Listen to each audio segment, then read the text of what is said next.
house, boy.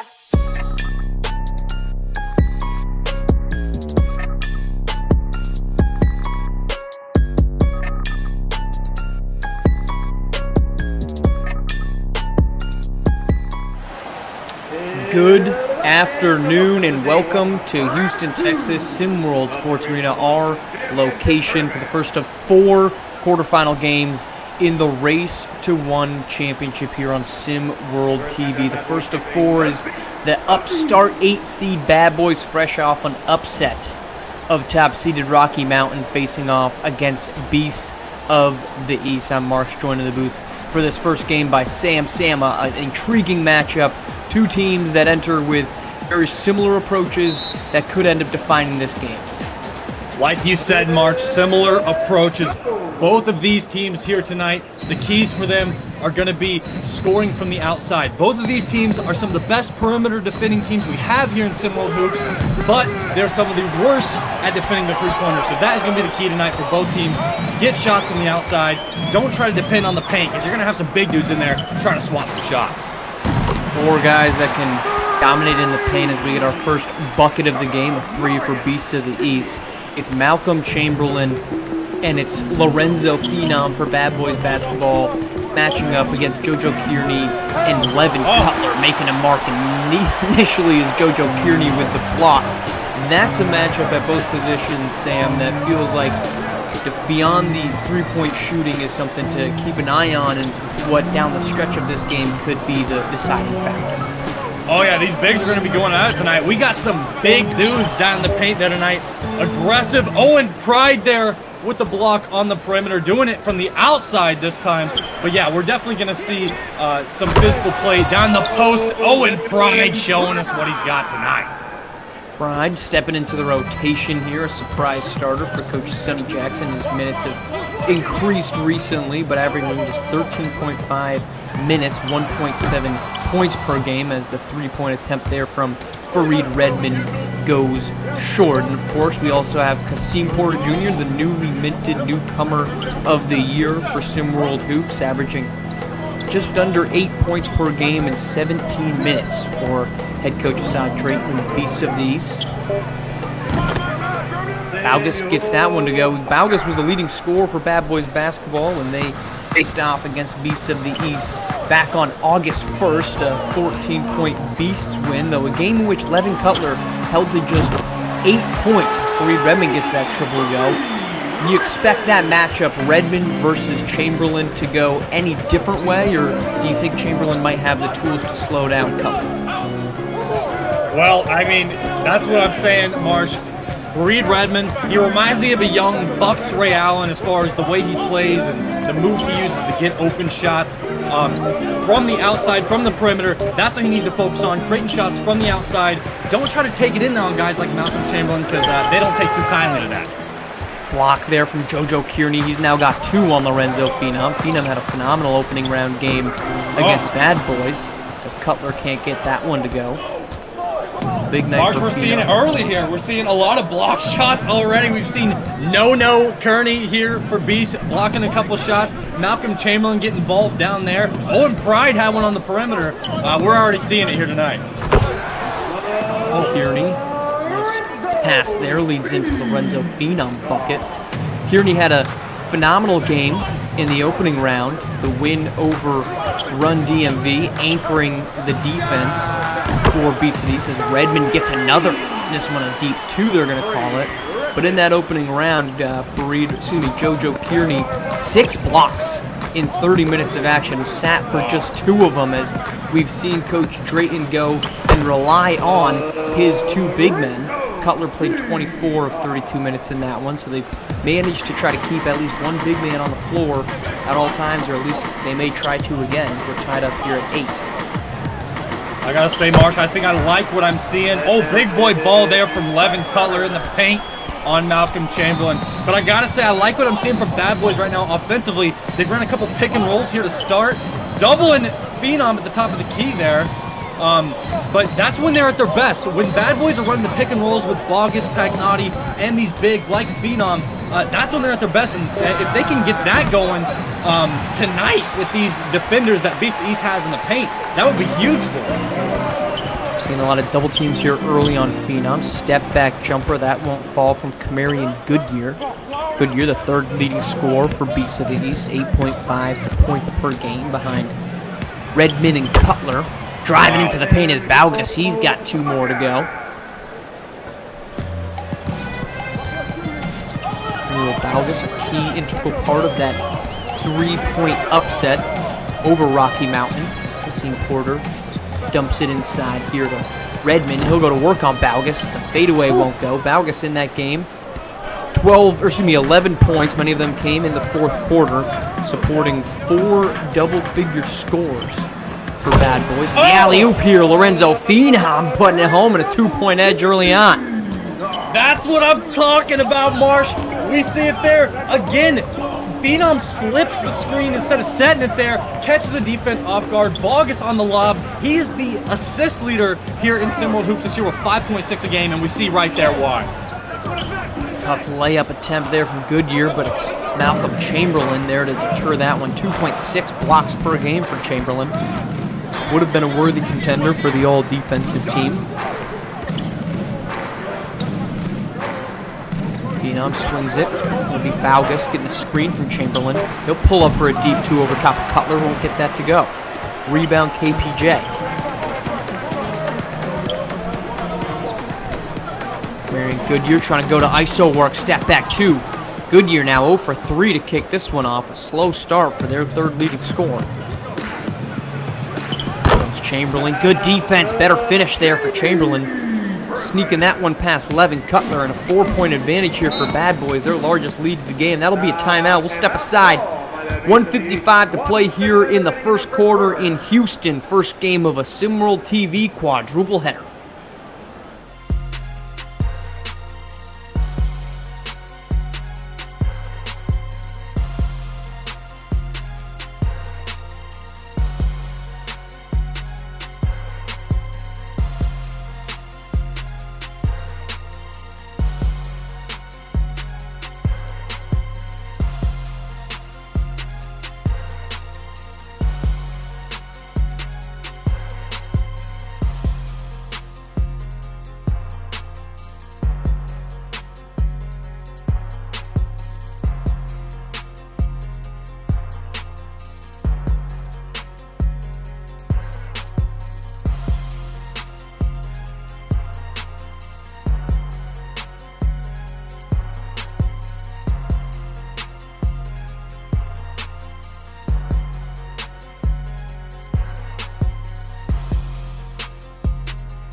We're back in Houston, Race to 1 championship. 8 seed Bad Boys basketball trying to keep their Cinderella run alive, up by 4 here on Beasts of the East in the first quarter. Sam, a good start so far for Bad Boys, and a lot of that's come from production from 2 names they need to get a lot of: Samuel Baugus, Lorenzo Phenom. Absolutely, Marsh. And the thing I've seen from Bad Boys that's led to a lot of their success offensively is they're really spaced on the floor offensively. They're getting some of their bigs out, kind of running a 5-out occasionally, and then they have that big come up. They run the screen and roll there at the top of the key with space, and because they have their other bigs lined up out near the 3-point line, that's opening up the inside, and you can see it. We've seen Phenom slip a couple screens, get a lob. The pick and roll's been working for him. I expect them to keep doing that here in this game. They'll need to certainly try to draw in the attack and make sure they're getting inside the paint there as best they can against a 2-headed interior force of Kearney and Cutler. Cutler, Kearney already with 2 blocks on this one. Wholesale changes in the backcourt here for Beasts of the East. Isaiah James among them, checking in. Driving into the rack is James. He can't get that to fall. Isaiah James has to hit Kearney on that roll there. He had him wide open, didn't hit him, took a bad shot, and that's the result. Mo Pagnotti Jr., he's going to be turned aside. Good defense there from Beasts of the East inside the paint. 3-pointer won't go. Oh. Chamberlain keeps this one alive. Double Chamberlain team comes won't be on. denied. Chamberlain unable to finish off that possession, however. And that was Leonidas right on the block on that last time down. Dribble handoff for James. James trying to go after Chamberlain. Chamberlain, though, verticality. Stays straight up and down. James now Isaiah over James, 2. he's going to have to learn. You can't just go in there on those bigs just like Malcolm Chamberlain.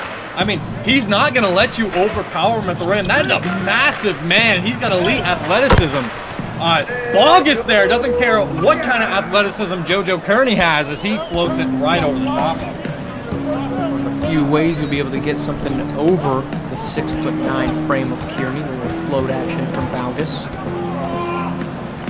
30 seconds to play here in the first quarter.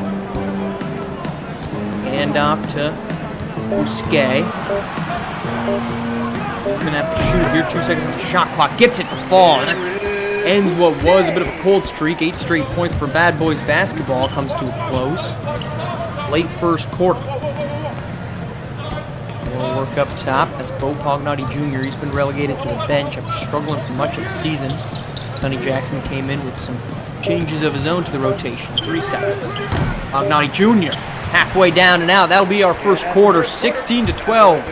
Bad Boys basketball. Their two-headed star power of Baugus and Phenom have shown up. Their defense doing the same. Bad Boys basketball trying to pull upset numero dos on the numero cuatro team.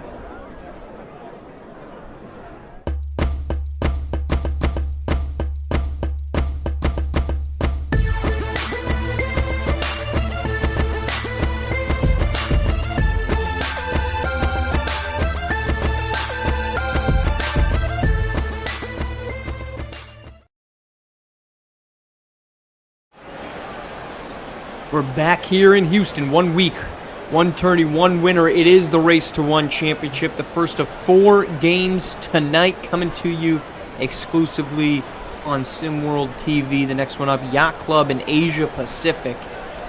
Their matchup, the 6 and 7 seeds, pulling upsets in the first round. That'll be at 6:30. Originators and Reigning Trays at 8. Southeast Selected Showtime will cap things off at 9:30 p.m. Eastern. As driving into the rack, can't get it to fall as Cutler swinging all the way around the rim there. And Marsh, the Race to 1's really been great, hasn't it? We've had a lot of drama here. Oh, there's James Jones Jr. from 3, finally getting it to go. But we got a lot of fans here tailgating in the parking lot. Everyone's here. The media's here. We got celebrities in the building. I heard Royce the 5'9" was coming out here tonight to catch some action. I mean, players are being fed well. We got the arena sponsor, the Breakfast Club, getting these guys some breakfast early in the a.m. And Cuddy Show taking it to the rack. Cuddy hugs and kisses on the drive there. Of course, Royce the 5'9", the Detroit native, if I'm not incorrect. Here comes these Bad Boys. Glad to see him. Swings it around here. Pagnotti Jr., he missed that jumper late in the first. He'll try his hand against Kearney. Kearney, number 3, his 3rd block. No fly zone for Bad Boys inside the paint with Kearney in attendance. There's Cuddy trying to do some work. Step back just past the free throw line. Can't get that to fall. 1 for 2 now is Cuddy coming off the bench. Right now for Beast of the East, I think mainly for them, their issue offensively is coming from the fact that they're not really moving the ball. They're taking a lot of shots early in the shot clock. The first shot they get, they're throwing up. I think maybe they need to look for that second, third option in the offense. Pagnotti Jr. says he'll be the option for you. Buries this one at the expiration of the shot clock there. First bucket, maybe the hardest shot he's taken as well. Hey, Pagnotti's one of the most loved players we have here in Stimwell Hoops. He's got his own little fan base. Wow, Levin Cutler, nice mid-range shot there. Back to Pagnotti, though. You know, he's got the Pagnotti posse from last season. Everyone was high on Bo Pagnotti, and he came in here this year, not been quite what we expected, but when he is on, he really makes a great impact for this Bad Boys team. Pagnotti Jr. shot just 40% from the floor. Turnover there for Bad Boys. Skye trying to pull them within 2. He wants within 1. Won't get it, though, off the front rim. Balgas heading in the other direction. There's Pagnotti. Front rim as well. Jumpers coming up a little short here. We've seen quite a few coming off that front of the rim, not the edge of it, and driving into the rack. Drawing the foul is Kearney. That'll be the first on Malcolm Chamberlain. Sends the Alexandria native to the line. JoJo Kearney has really seen an uptick in his minutes as of late. Just 16.5 during the regular season, but again, played 30 in the opening round. And it's certainly paying off here for Coach Drayton and Beasts of the East. Absolutely. We've seen JoJo Kearney. I mean, when you are doing the things he's doing, when you're hustling, when you're going around making plays, saving baskets, that's all the difference in the game right there, Marsh. So, of course, you got to give him more minutes. If he could learn how to knock down a free throw here, he'd be set. Yet get the first one to go. Kearney shooting 81% on the season, if my eyes don't deceive me. So a surprise miss there from Kearney.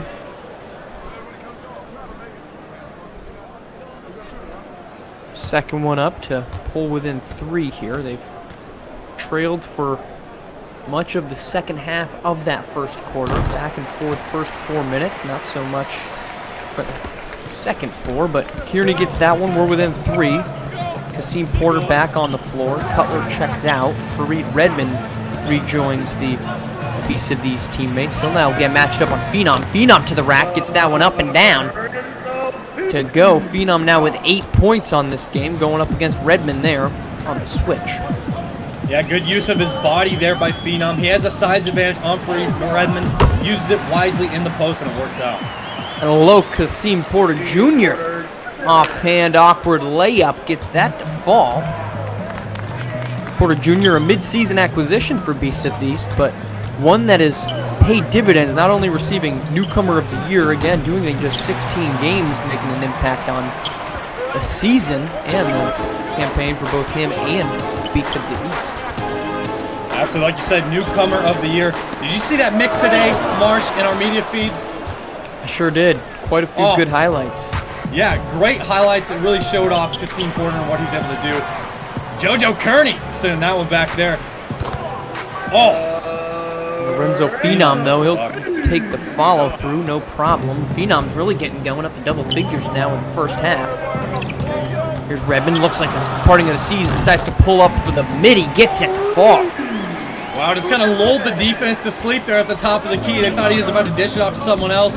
Both defenders go running at another player, and he just takes a step in and knocks it down. Nothing going. That might have been another block here from Kearney. That might be number 5 in the game. He had 6 again in the opening round win versus Run DMV. Here's the alley-oop. Can't pull it in, though.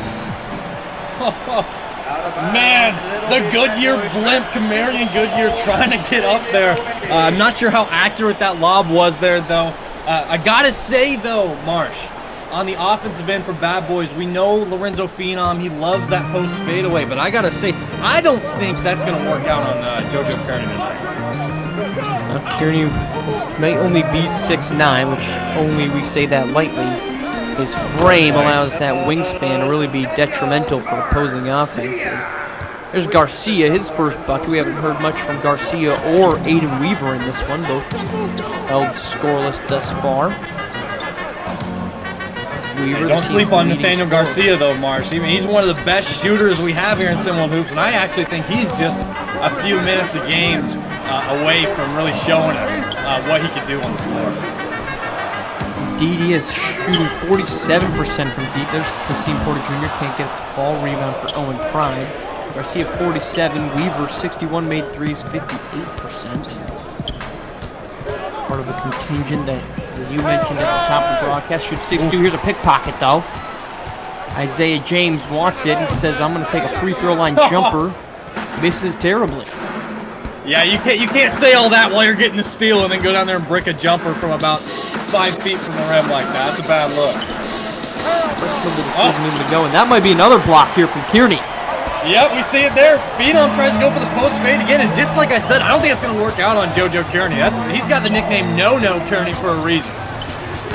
Pull up midi from the free throw line, and that one is good for Goodyear. I believe it's first his made jumper of the night. Back within 3, still no Levin Cutler on the floor for Beasts of the East. Although JoJo Kearney has made that point that it doesn't matter. And another block, this one Isaiah James. In transition goes Goodyear. Corner to 3, Redmond. Can't get it to tie us up here. Minute and a half in the first half. We are seeing some elite defense here from Isaiah James, but Owen Pride dunking that one home there on the fast break for Bad Boys. Owen Pride gets that to go. A 5-point swing and a timeout here for Beasts of the East with 1:20 to go. A step aside, come back to close out the first half in Houston.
We're back here in Houston.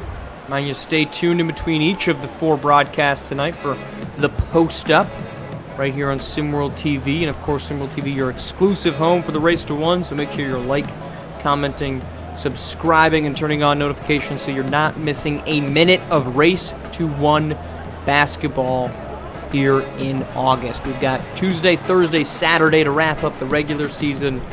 And then next Saturday in Las Vegas, the Saturday showcase, the brightest, biggest names in SimWorld hoops on one floor, one time only. See how many names that you're looking forward to seeing, whether that's here in Houston or in Las Vegas? Oh man, hey, I just love being out here at the SimWorld Sports Arena. Like I said, we got celebrities rolling in and out of this thing. We got people tailgating in the parking lot. It's kind of been like a big party here. The Race to 1 has been. So I've just really enjoyed being down here in Houston, enjoying the whole tournament we got going on, all the drama, all the celebrities, all the glamour. Love the Race to 1. And we got plenty of drama here in our opening game of the night. Bad Boys basketball has led for much of this first half, up by as many as 6, currently up by 5. Here's Seam Porter going off against Bogus. Drives to the rack, tough layup, can't get that to go. Rebound heads the opposite direction, under 1 to play. Kick, corner, 3, halfway down and out. Would have been Pagnotti's first 3, that's a miss there from Redmond. Follow through goes there for Goodyear. Still no Levin Cutler here. One of the bigger question marks for the side Drayton's coaching scheme is sometimes a lack of minutes for Cutler, despite leading the team just 24 minutes per game on the season. Here's Phenom. Can't get that to go over Kearney, who has 5 first-half blocks right now. Yeah, 5 blocks in the first half is just ridiculous. He had 6 last game. We thought that was great. He's almost about to surpass that now here at the end of the first half. Good block there by Owen Pride. But I gotta say, Marsh, we've seen Bad Boys right now, they have 28 points in this game. You know how many have came in the paint? 22 of them. So at the beginning of this broadcast, I said that Bad Boys and Beast of the East, their keys are going to be outside scoring, but Bad Boys is taking the complete antithesis to that approach, and they're going inside, and it's working out for them. They're going inside, and Kearney still has 5 blocks on them, so that tells you all you need to know about their efficiency. Good defense there from Phenom. He has 10 points. They'll try to go to work here on Cutler. DeBaugust deep 3. Front rim. Phenom the follow. Can't get that to go. And that'll be our first half. Bad Boys basketball. Thanks to a interior presence on both ends of the floor, holding on to a 3-point lead as they try to get upset number 2 here against Beasts of the East. Sam, as we look to the second half, what are you looking for Bad Boys basketball to try to make any adjustments or try to run the course with? Well, I think right now Bad Boys kind of have it figured out. They came in here with a strategy that's working. We didn't expect them to get a lot of points in the paint tonight, but they are showing us the complete opposite. They are getting points in the paint tonight. So for Beasts of the East, I think the key here to compete in the second half is don't get your bigs out there on the three-point line defending. Sag off them, play some help D, and prepare for the drive, because right now on the screen and rolls, Bad Boys are killing Beasts of the East. Some poor field goal shooting. That's why we've got a low-scoring game. Top defenses in the league going at it and showing out.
Born to parlay, now you know we G's. It's the hustler, Sam Payne. In the Mac KB, Pictures all across the seas upon jet skis. Hit for hit entertainment is off the heat. Not up on 20.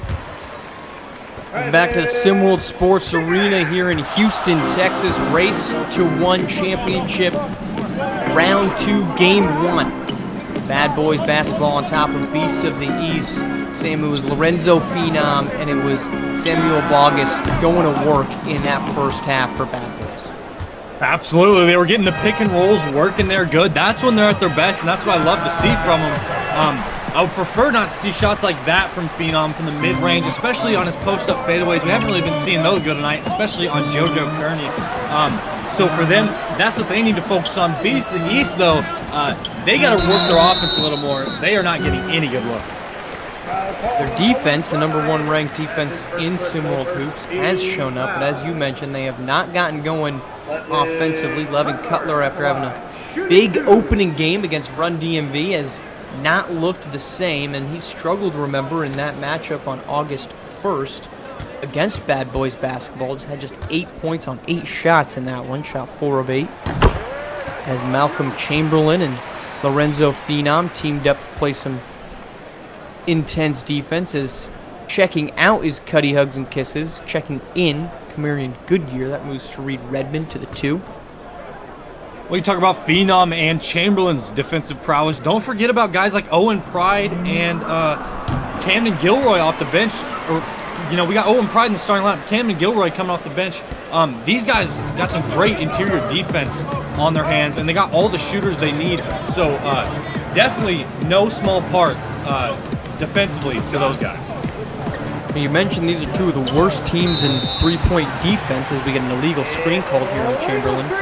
Yet despite that, we haven't heard much from Aiden Weaver. He made 61 three-pointers on the season. He's been quiet. Haven't heard much from James Jones Jr., who shot 56% from deep from the season, or Nathan Garcia, 47%. So not taking advantage of the lone weakness of the East of these defense.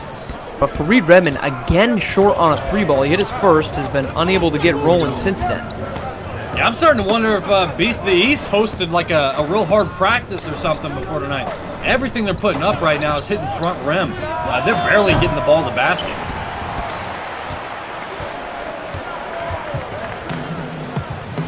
Able to go. Whoa, you won't be unable to get that one. JoJo Kearney rising up and powering down a 2-handed slam, and just like that, Beasts of the East leads by 1. Maybe that's what Beast of the East needs to do here. We saw them there. They ran the break. They got the ball off the glass and ran as quick as they could down the floor. Bogus there on the nice pull-up from Mitty.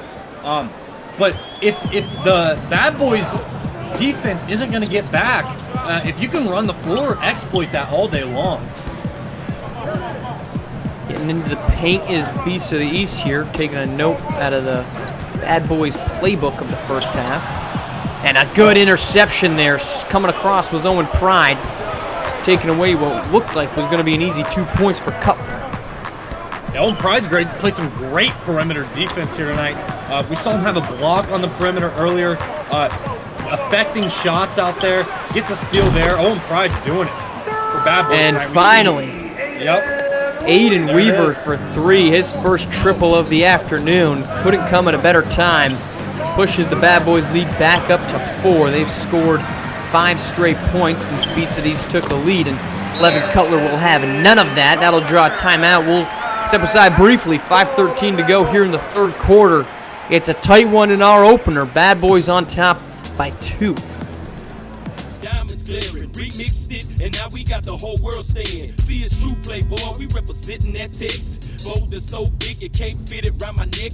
Dragging my knuckles on the floor, cause the bracelet is sitting so heavy. Dog, I need a hand. Kick it, call me the lumber man like Paul Bunyan. Cause I get all my steaks and my funyuns in 2x4. Mansion doors, pull up on big screen. Sitting in the hot tub, I'm looking so clean. Bling, bling. Yes, sir, ballin' became a habit. I'm blowing up on this cabbage, I'm flying across sea. Got no 3s with the sprees. Man, I got the beat knocking. Bob's watching cause it's hit for hit.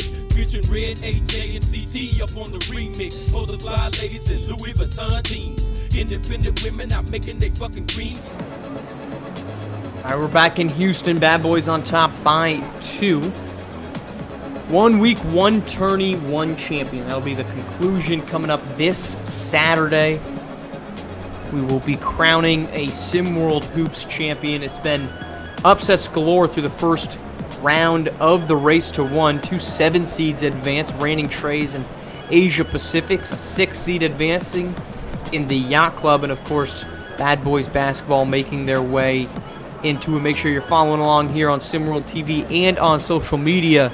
SimWorld 4K at all your social media outlets that you need to be concerned with. Plug in, don't miss a moment as we are on the path to a champion.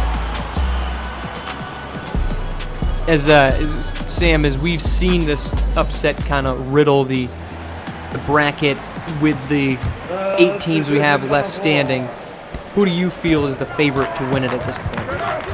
Well, right now I almost feel like it's in anyone's hands, considering what we've seen so far. But, I mean, this Bad Boys team specifically, if there's going to be any team that's able to pull off any type of Cinderella situation, I think this is going to be the team. This Bad Boys team, when they are focused and determined, it seems like they can compete with anyone on almost any night. Reed Redmond getting 2 to go. Well, it's certainly seen a big uptick in the production from Lorenzo Fina. I mean, he was not this type of guy, and he's turned aside by Kearney there. He was a pretty inefficient scorer from the big man position, but in the upset over Rocky Mountains thus far tonight, he has put on another efficient night.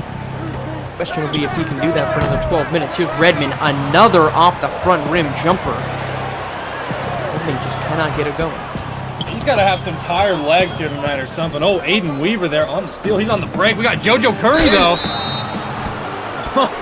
A surprising foul there from Kearney. Normally you'd expect him to just be able to go vertical, unable to turn away the temptation. Look how long Kearney's arms are. I mean, how are we expecting Phenom to get a shot up at all right now?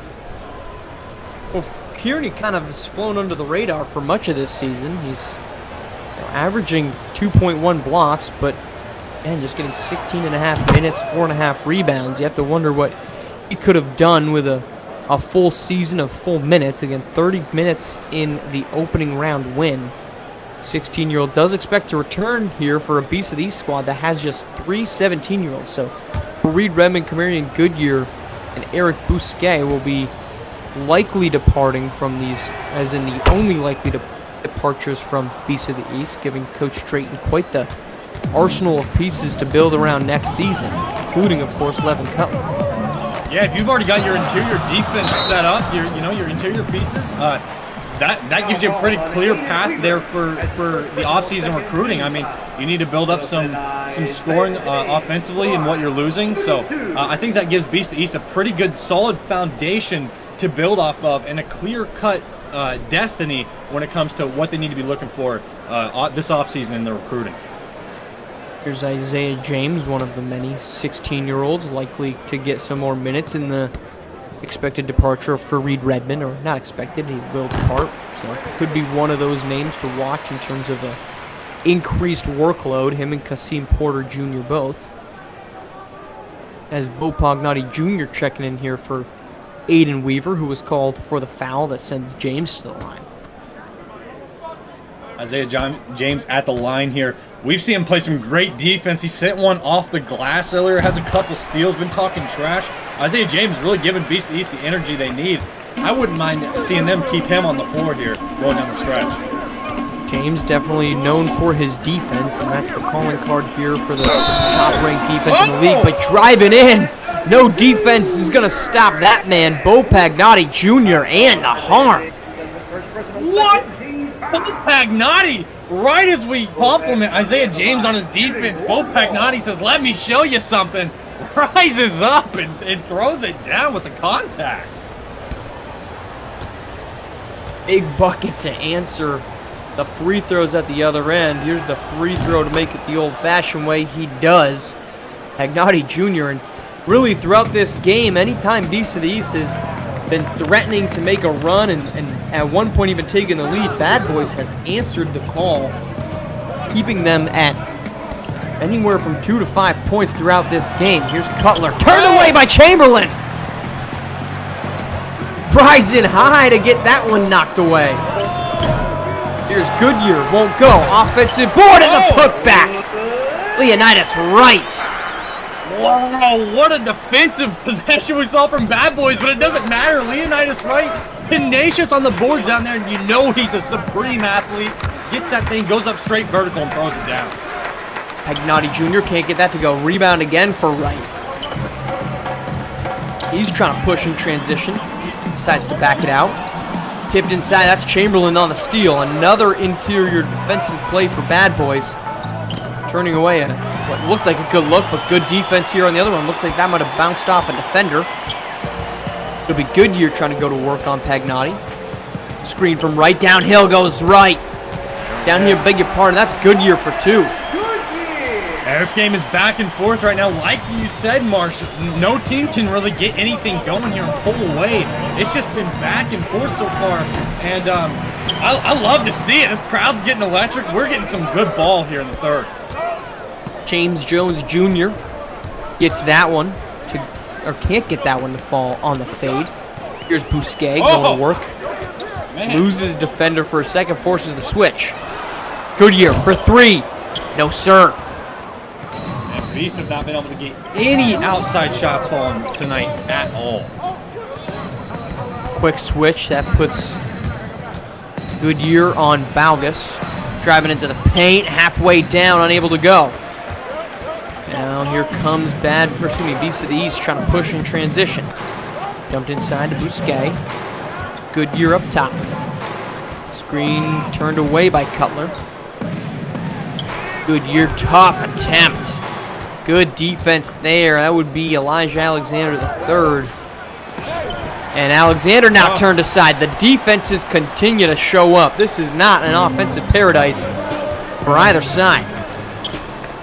Oh, we almost saw it again right there.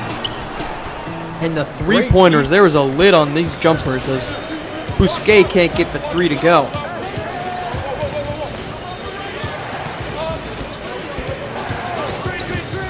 Bogus. Double team briefly on him. Finds his way to Chamberlain. It looked like he had a wide open cutting Owen Pride. Doesn't get it. It's Pagnotti Jr. though. Doesn't need it.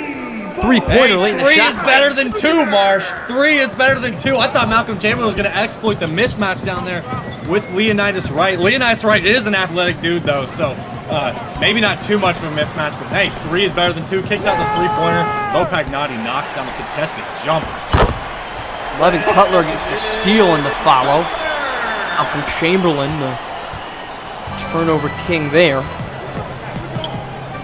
Starting to see Levin Cutler get a little more active here in this second half. He's got a couple buckets, getting more active inside on the boards, starting to put something together here. Here's James Jones, can't get that to go. Alexander III, the board. Kicks it out to Bogus. Bogus looked like he had a sliver of space there on Bousquet, but Bousquet able to contend. It won't matter. There was nothing there. I mean, he created something out of nothing. What crafty game there by Bogus at the rim. Here's Bousquet. Time running out here. Alley-oop too high for Wright. Chance for a heave at the buzzer. Won't go. That'll be a 4-point game as we flip to the fourth quarter.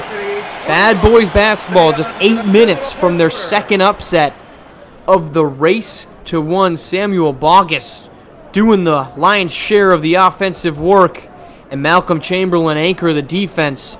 Bad Boys basketball on the cusp, needing 1 quarter to finish this thing out in Houston.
We're back in Houston, Race to One championship. 8 minutes to go, quarterfinal number 1. Bad Boys basketball holding on to a 4-point advantage here as we kick off the final 8 minutes. Lorenzo Phenom, Samuel Bogus carrying Bad Boys as they eye their second upset as the 8th seed in the conference. That one's short, doesn't matter the follow, but it won't be on Kearney as he swats this one back to half court.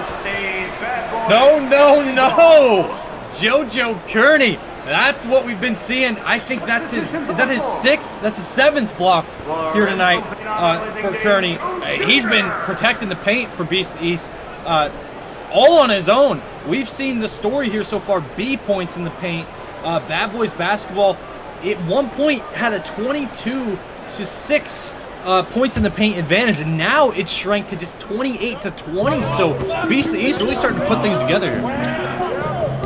Both defenses have been playing to the expectation that they entered the league with, or the night with. Beast East, of course, the leading defense, but it's Lorenzo Phenom continuing to score. No problem inside. Bad Boys, of course, just the 6th, or has the 6th best opponent field goal percentage in the league. That has certainly been the case tonight against Bad Boys, or Beast East. 4 seconds. I'm going to get this one on. It's Fareed Redmond for 3. He gets that to go. Difficult 3, the second for Redmond. He has been held in check for much of this game. Redmond and Cutler both. We'll see if he can get going here in the 4th. Fareed Redmond, like you said, been putting up a lot of short shots here tonight, like we see there from Bogus. So if he can get going here in the 4th quarter, turn it up like the star he is, Beast East has a good chance to pull away.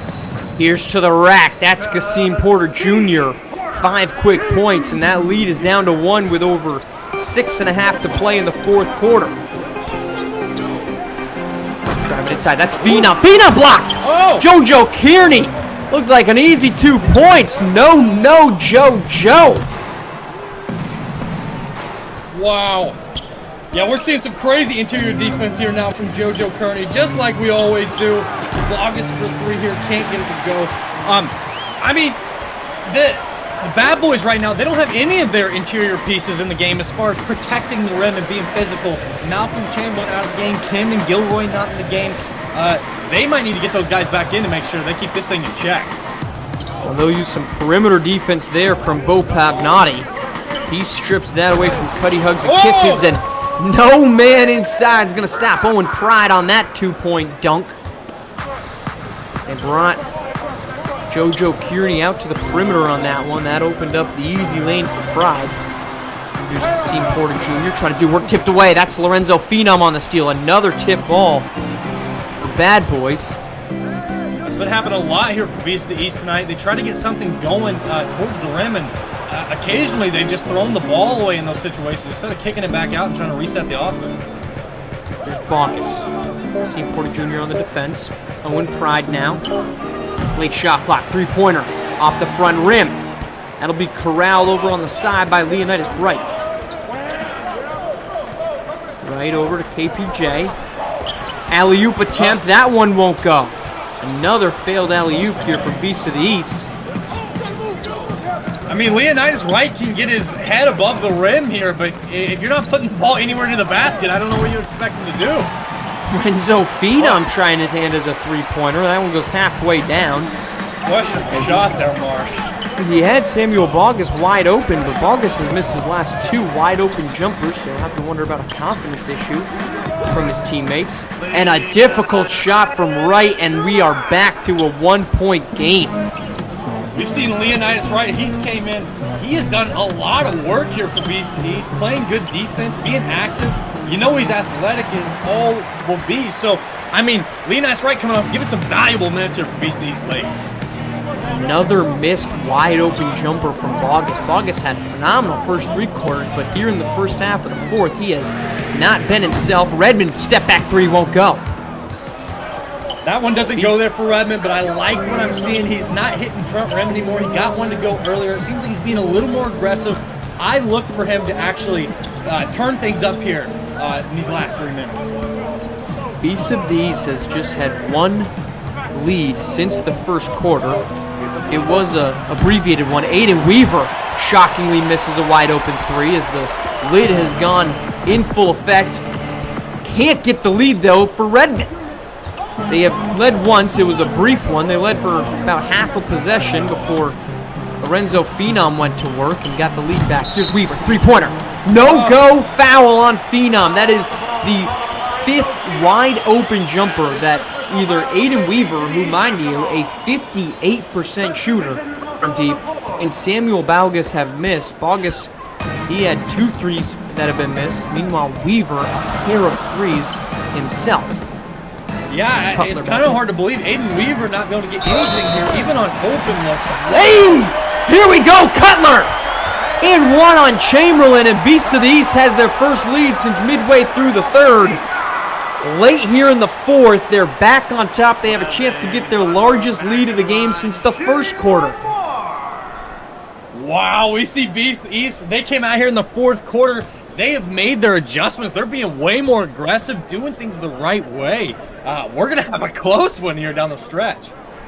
Cutler checks in and immediately factor on that one. Scores on Chamberlain, draws the foul, the 3 points the old-fashioned way, and that will be a Bad Boys timeout. Their offense has evaporated here against the league's best defense. 2:59 to play. We'll step aside briefly, come back for the exciting conclusion in Houston.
Back 2:59 here in the fourth quarter. Bad Boys basketball has gone cold in the fourth, 2 for 12 in the fourth quarter, while Beasts of the East has gone 5 of 7 to take a 2-point lead, tied for their largest of the game, their largest since the first quarter.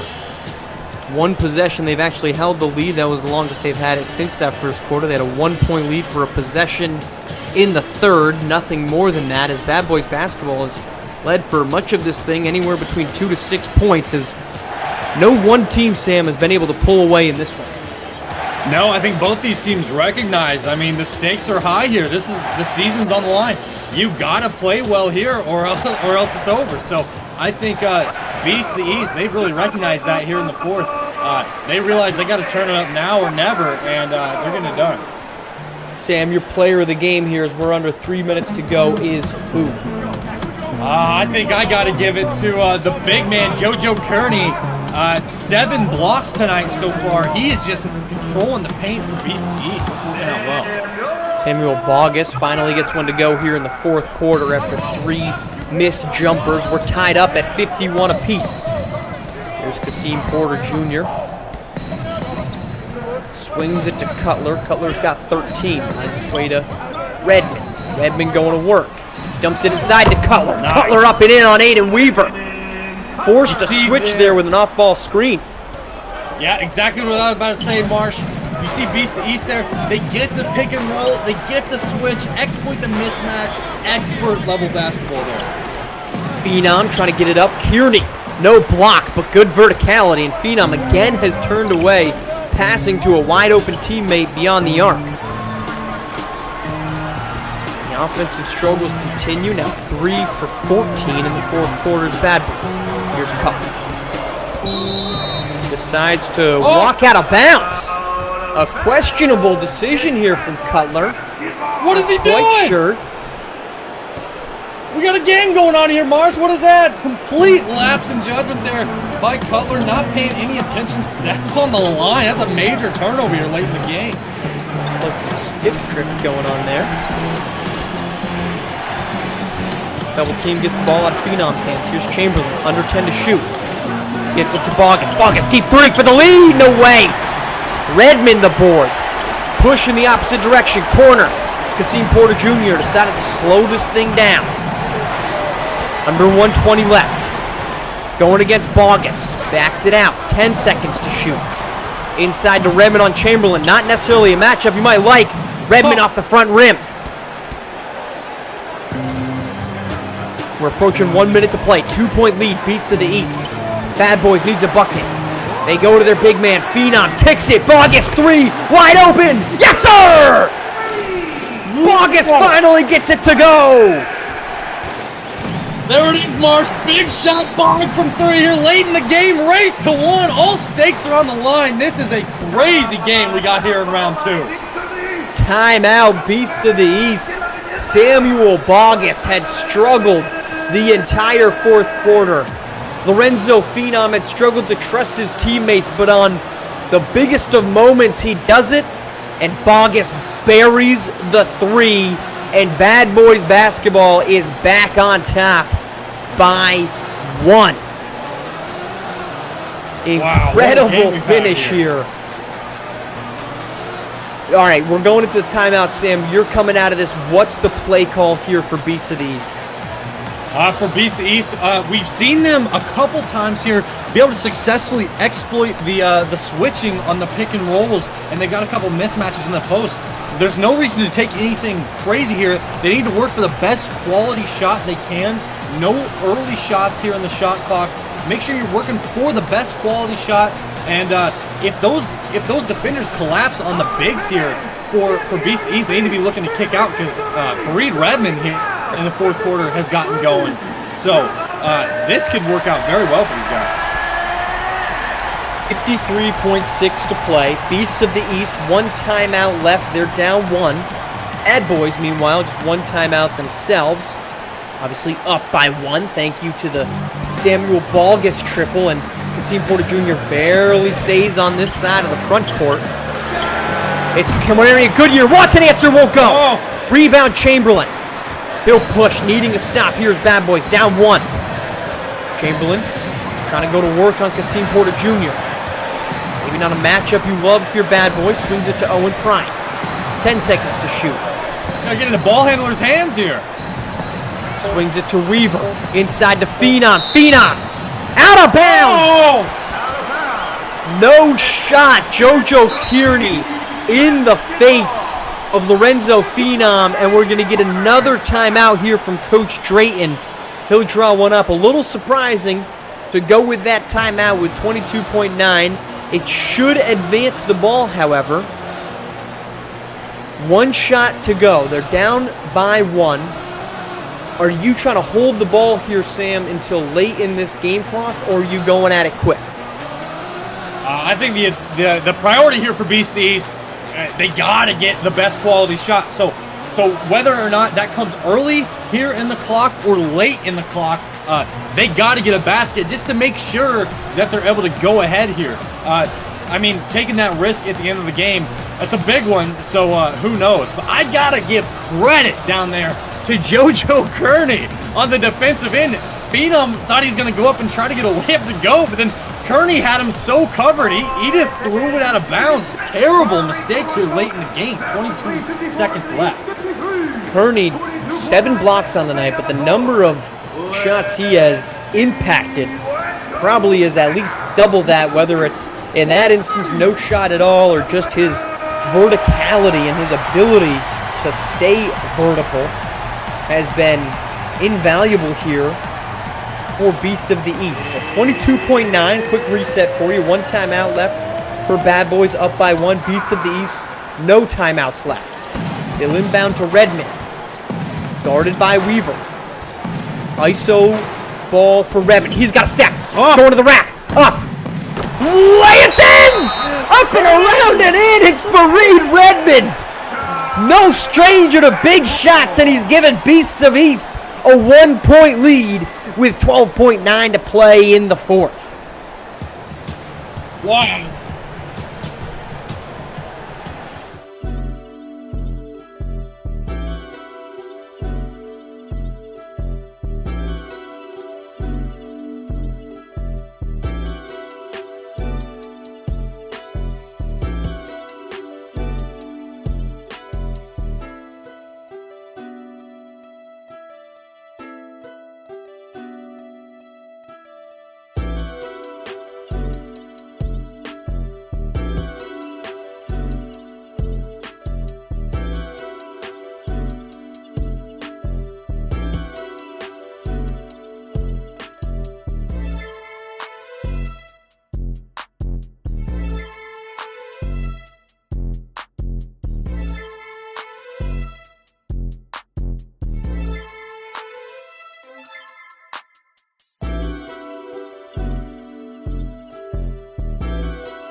.9 seconds left in the fourth quarter. Beasts of the East, thanks to a huge basket from Fareed Redmond, crossed up Aiden Weaver, got into the paint, floater over the top of Lorenzo Phenom. And we got what we were hoping for in this one, a dramatic game throughout. Beasts of the East has never led by more than 2. They're trying to cling to a 1-point victory and hold off 8-seeded Bad Boys, Sam. You ain't a kidding about the drama, Marsh. I'm going to need a brand new white t-shirt after this, and I'm sweating to the pits here. Oh my God, this is just such an intense game. I'm interested to see what Bad Boy's going to do here. They got guys like Big Shot Bog. You know, he don't get that nickname for no reason. They got some guys on the team that are pretty clutch, so we'll see how things play out here. Inbound, goes to Bogus. Doesn't go, the no half backcourt there. 9 seconds to play. Screen comes from Weaver. Bogus switched on by Redmond. Phenom guarded by Kearney. Double team comes. Phenom over the turn away. Are you kidding me? Are you kidding me, JoJo Kearney? No. JoJo Kearney, the game-winning block, and Beasts of the East is moving on in Houston. Oh my God, you cannot write a better finish to this one. Beasts of the East hangs on 55-54. JoJo Kearney, 8 blocks, none bigger than the last one. Fareed Redmond, the game winner with 12.9 to play. Stay tuned, the post-up coming up next. For my partner Sam, for our production team, thanks for joining us. We'll talk to you soon. See the game, be the game.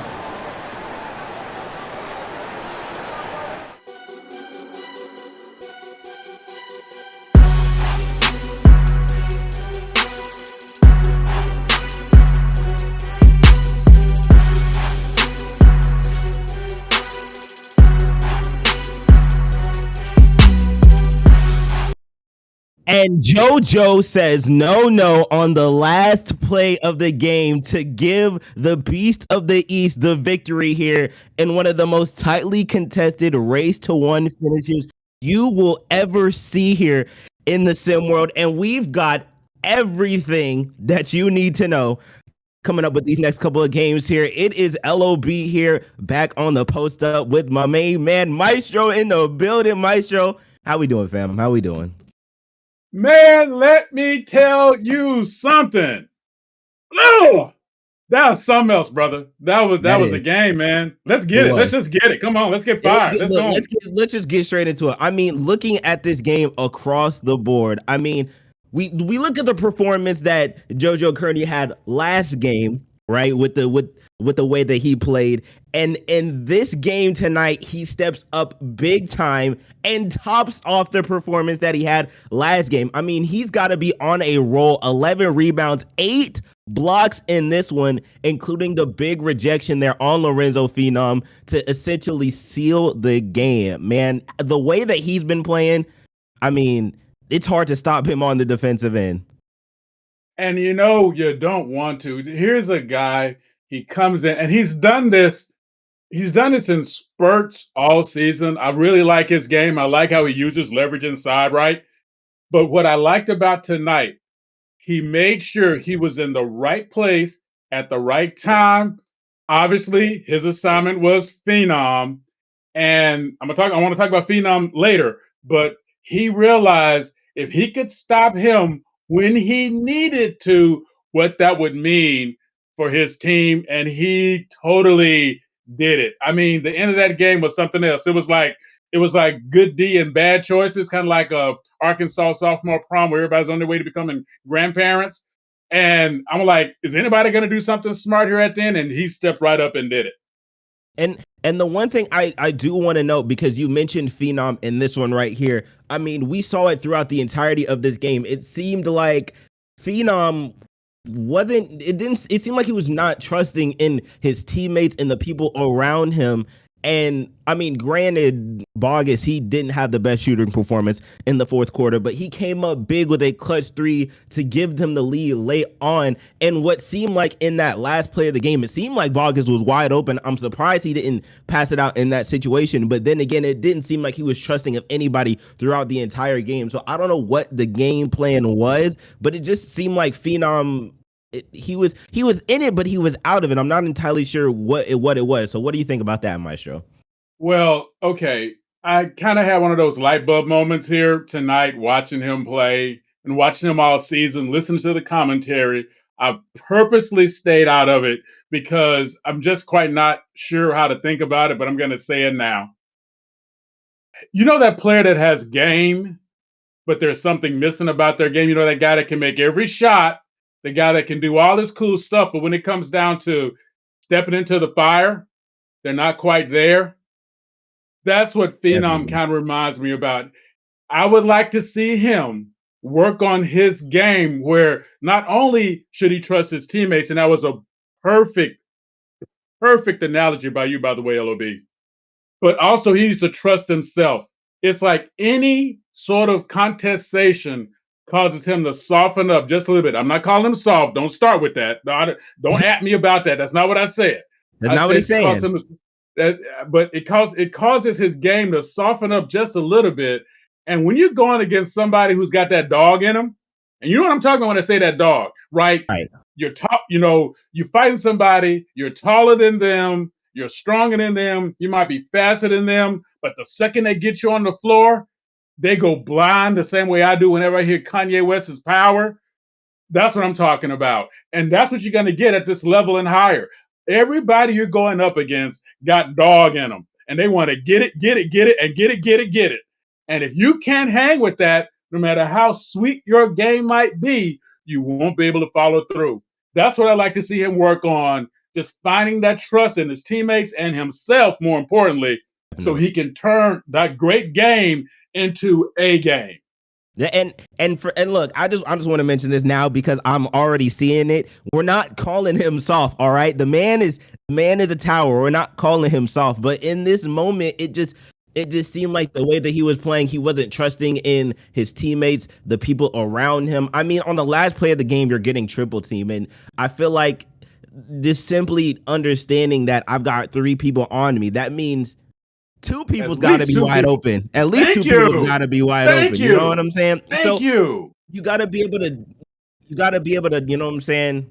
I understand it was limited time left on the clock here, but like I mean, I feel like that's ample amount of time to if you're calm, cool, and collected in that situation, make the right pass and get a better shot off, than have JoJo Kearney basically do what he did in this game. But speaking of which, if you missed out on our last games coming up before round 2, you missed out on a good one. So going over those, I mean, along with coming into this game, Beast of the East had to beat DMV to even get here 73-66. And that was JoJo Kearney's first big game in that one, where he had the 8 rebounds and 6 blocks. And I believe I mentioned it before in the last post up, but now that he's here, I can finally say it with him. That was his dirty stat line there. I mean, he completely had himself a nice night in that one and a nice one in this one too.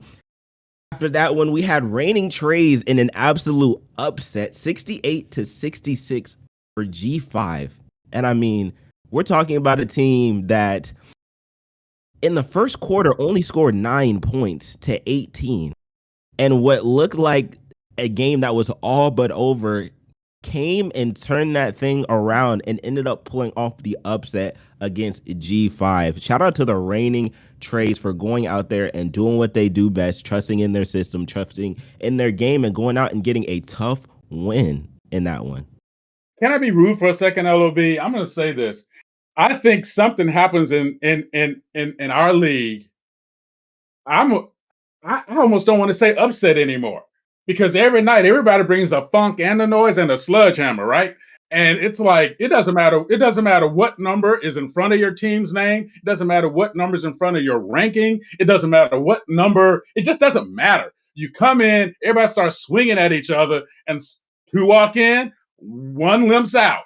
But they get out, and you know, it's so fun. It's like I have to catch myself sometimes. I definitely hear what you're saying, but to be frank about it, I kind of don't feel that Trays were a true 7th seed the same way I don't feel like the originators are a true 3 seed, to be ugly about True. it. So, you know, it's what it is. I didn't mean to cut you off, but I'm just looking you're at fine. that. And you're fine. And, I get it. You know, just looking at the fire that people are bringing every night. And this has been family. This has been all season long. That's why I keep saying hashtag best seat in the house, because every night is a very few blowouts this year. I want to go back and do the stats on that. Very few games decided by more than 10 points this season. What does that tell you? Yeah, that's got to be charted. Definitely think that's got to be charted, because there's been too Absolutely. many. I feel like there's too many close games. I feel like everybody looks at the records and look at the teams and it's like, oh, it should be a blowout. But we're talking about this league here where it honestly feels like March Madness every single game, because anybody can get beat any given night. So we might have to change the fact that we start using the word upset. But after that one, we had Showtime Basketball going up against Bay Area Breakers in a 3-point victory in that one. And this is a Showtime team, as we know, without Bronny James. So definitely a whole bunch of players had to step up. Nick Moss had 13 in that one. Jackson McLean had 12. Juka Gee with 14 and 4 rebounds in that one. Corey Yams, 10 and 9, almost had a double-double in that one. But Showtime pulling out the close victory against Bay Area Breakers in that one. And that leads us to this game right here. Best Coast Ballers, number 2 ranked, falls to Asia Pacific, 62-55. And that is how we are here with this game today. I mean, APAC put on a show against Best Coast. They did. I mean, they absolutely came out firing.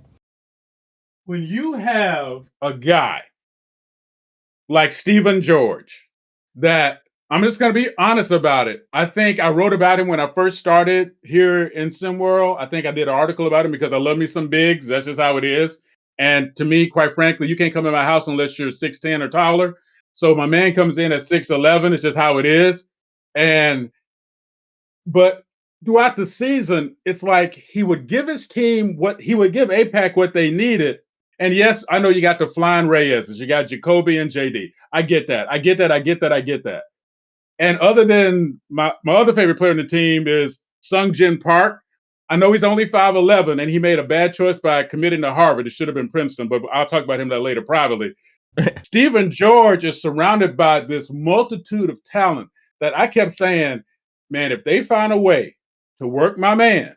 He is number 10 in the league in blocks. Quite frankly, I think it would be more if he had more help on defense. There, I am not surprised any level, on any level, what they were able to put out. And to see him do what he does, like you said, put on a show. But when you got a guy like that in, you can't help but to put on a show, fam. And that's exactly what they did. Like, put on a show, they did. Very much so. Which leads us to this game right here with APAC going up against the Yacht Club, who had a impressive performance themselves. I mean, the way that they've been playing in that one, the way that they played in their last game leading up to this one, it's definitely going to be a good one. This one can come down to the wire. As we know, any team can get beaten on any night. So, with that being said, Maestro, you know what time it is. It's time to post up here and go ahead and give me your 3 in the key. Real easy. And it's actually in the key. Yacht Club, you're rocking a 7-footer in Adam Max, a 6'10er in DeMarco Grahams. Use that to your advantage. You know, on the other side of the court, there's only one guy who's even close to that. That was the aforementioned Stephen George. Use that height to your advantage. Tag team that. Make sure it works. Win in the key. Win in the paint. You will win the game. APAC, real simple the plan of attack. If you're a small force going against a larger force, you get smaller and you get faster. If they do that, if they can make it that type of game, the Yacht Club might have some issues keeping up. So it's really simple. It's all going to start in the paint because who gets the ball off the rim? And I'm going to tell you right now, LOB, if I see one more person shoot a long 3 and nobody goes in and follows up that shot, I'm going to set something on fire that won't be able to come back and insurance won't pay for it because that is making me crazy. How many times, if you take a 3 in the corner, why are you running back on D? Somebody's back there. Run in and follow your shot. I'm almost said a nasty word 3 times. Hopefully you're not setting anything of mine on fire. Okay, I very much value my possessions in this world. So please don't set anything that I own on fire, or it might be problems. But like we good though. But we good though. You know what I'm saying? But we good though. So I mean, you said it the most. I feel like this game is definitely going to be won or lost within the trenches, that paint. And I feel like either way you look at it, like I said, this is just one of those things that could go either way, especially with this being race to 1 basketball. So if you had to pick, the pick is in. All right. Maestro selects. All right, here you go. And see, here's why I'm not allowed to pick. The administration, the leadership of SimWorld Media told me that I'm not allowed to vote. I'm not allowed to pick because I like everybody. So here we go. I'm going to pick, and I'm not even going to give a what if. You ready? All right. You're sitting down. You're standing up. I don't care what you're doing. I'm not even looking over there at you no more. Here we go. Okay. Tonight, it's going to be about the Yacht Club with Adam Max, Dominique Bianco, DeMarco Graham, Ramon Escobar, Garrett Hart, Trey Willis, who am I forgetting? Tamir Johnson, J. Lester. I love that nickname. I hope he's the one that says nickname Unk. I can't see my notes right now. The electricity just went out at the house. But anyway, it's just what it is, fam. I got a feeling they're going to keep that roll going tonight and keep running through and make it happen. And see, I didn't even mention the other team. So you know what? Put that in your notes. That's fine. I'm right. Look, I know you're not looking at me, but I'm writing that one down as we speak. All right. I definitely got that one in my notes. But before we get up out of here, one thing I want to ask you, right? All right. We got plenty of people, right? All across the world in the NBA specifically, but there are very talented people, multi-talented people, I feel like, that are in this world. And you ever heard of Drewski? Just by any chance, you ever heard of Drewski? Maybe like no, I've not heard of Drewski. I need you to educate me, fam. Chubby guy, scruffy beard, funny comedian. If you don't know who he is, I suggest that you take the time to look him up because he's become very popular over the years. But he's got this thing that he refers to as CBR, which is could have been records, right? He takes people from Instagram lives. He's turned it into his own comedy thing. And basically it's this thing called could have been records where he sees if these people got talent and basically makes fun of them. But as we know, there are plenty of people in the NBA, right, who are very talented in the art of music. So I just want to ask you, right? If there was an NBA player whose NBA career didn't pan out, you know what I'm saying? Who do you think would get signed to CBR? Could have been Records. Oh man, you see, okay. First of all, LOB, I really don't like you. Okay, I'm just gonna let you know right now because that's a question that pulls at my heart, fam. So you suck. All right, you're the worst. No, I love you, fam. So here we go. We got plenty of time to hate me for the next one. So go ahead, Okay, take all right. Okay, here we go. So the first thing I'd say, because he and I actually were in a special together. Here we go, Maestro story time, but it's gonna be quick. Wayman Tisdale was played. He played at Arkansas, Oklahoma. I apologize, I got the college wrong. Somebody please fact check me. He was a great bass player and went on to have a great career in music. Actually, a bunch of great records. Amazing guy. Walk the walk, talk the talk. A man of faith. I loved him and I miss him. I'm going to tear up now talking about him. But he was an amazing bass player, and I was glad that when he got out of basketball, he had that to fall on. Another guy that somebody might sleep on, and I know I'm staying old school here because I'm only going with people I've actually seen do this with my eyes, because I've seen the videos of people, but people actually see with my eyes, and that is the Admiral. David Robinson is an amazing piano player, not a good piano player, an amazing piano player, classical and jazz. So if I were to start a could have been record label, I would start with those two, no doubt, hands down. And one more person, I'm gonna throw it in there for you. And I'm gonna say this, and it's gonna taste funny, but if you could get past that first record that Allen Iverson did, that was supposed to be hip hop rap or whatever, that was basically a train fire wrapped inside a dumpster fire wrapped inside a third grader's poopy diaper. The dude actually had skills. He just had the wrong people producing them. So there you go. I'm gonna say this, right? I definitely think we gotta get I'm gonna get Dame Dollar on the track for sure. Gotta get Dame Dollar on the track. Yeah. Definitely thinking Shaquille O'Neal. I think just for the comedic value of my music, I gotta get Shaq on there. Definitely Ron Artest. Now, if you you know what? Yeah. If you played NBA 2K11, then you know Ron Artest had a song on there called Champions. And I'm talking about I used to bump that every single day on the way to school. That song is good. I'm gonna be honest with you. That song is really good. Now I feel like there's a lot of songs by NBA players if you look back for the 2K soundtracks that be on there. But Dame, I gotta put Shaq, Ron Artest, Kobe Bryant had a song that come out. I might put him on there just for the namesake. For the namesake, I'll put Kobe Bryant on the label. But you know, sure did. Yep. I think we making it out the if SimWorld don't get us enough, we definitely make it out the hood with CBR. Definitely. You know what I'm saying? I'm down with it. I'm down with it. I want to thank you. I gotta thank you for giving me a chance to talk about Wayman Tisdale. He's one of the first big time guys. We played around the same time. He actually had a career, and I mean, he was a somebody. I was a never was, but a beautiful human being, an amazing talent. So I just want to thank you, LOB, for giving me a chance to talk about him. And I did it without choking up. So thank you.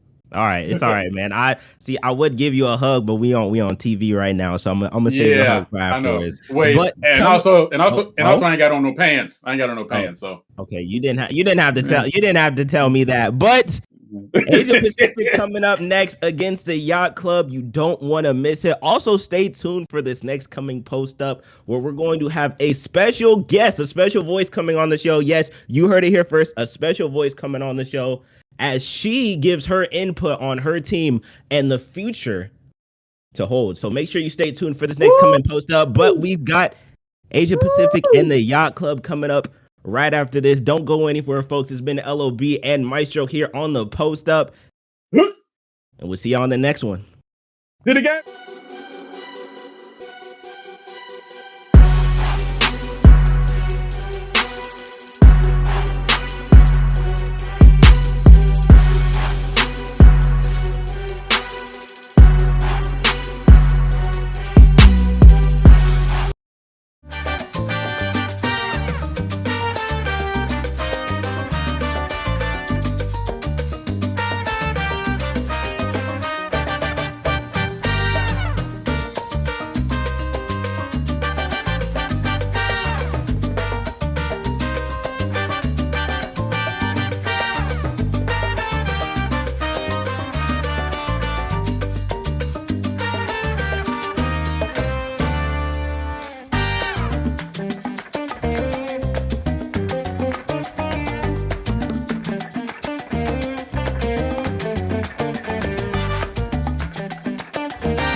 We are here in Houston after the exciting conclusion of Beasts of the East clinging to a 1-point win over Bad Boys basketball thanks to a Joe Kearney block at the buzzer. We're back for Game 2 of the SimWorld TV quadruple header. Yacht Club and Asia Pacific squaring off, the two upsets on the right side of your bracket in the Legend Conference. The 6th seed Yacht Club defeated the 3rd seeded H-Town Hoopers, and of course, Asia Pacific takes down number 2 ranked Best Coast Ballers. I'm joined in the booth for the second game by Maestro. Maestro, an exciting one with two upstarts trying to advance here. Big nights from Stephen George and Adam Max in their respective upsets in round 1. What are you looking for here in this one? I'm looking for the bigs in the paint, Mr. Mars. How you feeling tonight? I'm looking for the bigs in the paint to back it in, get nasty, get dirty, take some paint off the rims, and just choose violence at every chance they can get. Well, violence would get them to a conference championship round where they would await the winner of Southeast Select and Showtime. That'll be our game later on tonight. Big names that you need to know about, of course, for the Yacht Club. Dominic Bianco and that man right there, Jay Laster, as he buries a triple from well downtown. 57 made threes, leads the team, shot 44.2% from the floor, and of course, Yacht Club anchored inside by Adam Max. Meanwhile, on the other side, Victor Soto, as he gets his first two to go, along with Kai Newby and Jacoby Reyes, the three-headed offensive attack here, joined by J.D. Reyes. It's a group with Asia Pacific that Maestro might not necessarily have a star, but they've got plenty of reliable talent on this roster. And they play very well together, Marsh. They know how to move the ball. Always seen great ball movement with them, but also great choices. They know when and what to do when they have to do it, and that's something you want to see at this level as these kids develop. Dominic Bianco pulling down the rebound next to 6'11" Stephen George. George had a very efficient night, as did Jinsun Dang, kind of coming out of nowhere with an 8.11 rebound performance against Best Coast Ballers, but certainly a much more diverse offensive attack for Yacht Club as Adam Max fires up a three there. Yacht Club with 3 guys who can score. Meanwhile, Asia Pacific with 4, but it wasn't the case, of course, in that Best Coast Ballers matchup. Here's Newby. Buries a 3. Newby had a great game. What are the players that you're looking for here? Let's start with Yacht Club. Who are you looking for, and what will be the keys to a Yacht Club victory here, Mr.? Well, we kind of know as a great following in there by, who was that? That was Bianco. Dominic Bianco, absolutely. They might as well just going to stay right there. Dominic Bianco, you know, as he goes, so does the Yacht Club. I want to see a little bit more out of Unk. If Unk gets his 3-shot going, it's going to be really nice. I'm sorry when I say Unk, I mean Jay Lassiter, everybody. And you know what? I'm going to lean on my man, Adam Max. He needs to start making some good choices and using his advantage because he's got some backup in DeMarco Graham, and nobody's going to be able to stand up to him once he gets his feet in the paint. Stephen George, a push shot there. George now 0 for 2, was unable to score over Dominic Bianco the last time out. Here's Max. Steps into a little jump shot from 5 feet out. That falls. Yacht Club taking a 2-point lead. Let's flip it to the other side. Asia Pacific, what are they going to have to do to win this game? APAC going to have to talk about some Stephen George action. Just what we just talked about there. Going to have to see him do what he needs to do. He represents the big. Also, he needs to defend the rim for them. 3-pointer made. Foul called. A chance for a 4-point play here for Victor Soto. The rare 3-point foul called. Soto got a chance to give Asia Pacific a 2-point edge. And that was another guy I was getting ready to go to because he's somebody else. You always see him, really nice hands, and once he gets on the flow, he stays on the flow. And, of course, you know, the flying Reyes is right, Jacoby and J.D. They're going to give you what they're going to give you. It's going to be nice. So as long as they're able to play their game and don't get ahead of themselves, March, I got a feeling they're going to be able to make it very interesting tonight. Soto unable to finish off that 3-point play, or 4-point play rather. Here's Bianco, screen downhill, Bianco up and in! Rising and firing, Dominic Bianco, his second dunk. Bianco had a phenomenal game in the opener. That upset over H-Town, a big part of the reason why Yacht Club is dancing on to the second round here in Houston. Ball swings to Soto. Go ahead. Have you had a chance to get some good food yet here in Houston? What have you been eating? You know, I try to keep things healthy so long as Siege isn't around. He tends to do a good job of bringing in the junk. So a little bit of barbecue. There you go. A share of, what's his go-to again? Crab Rangoon. I know. Love that one. I know.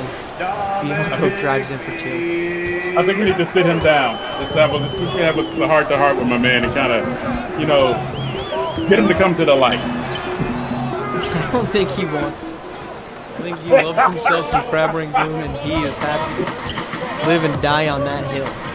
They never lie, fam. Yacht Club up by 3. 6 points early on from Bianco. Laster can't get that to go. He has that triple. Of course, Adam Max the last 2. Here's a step back. Reyes gets that one. Deep 2.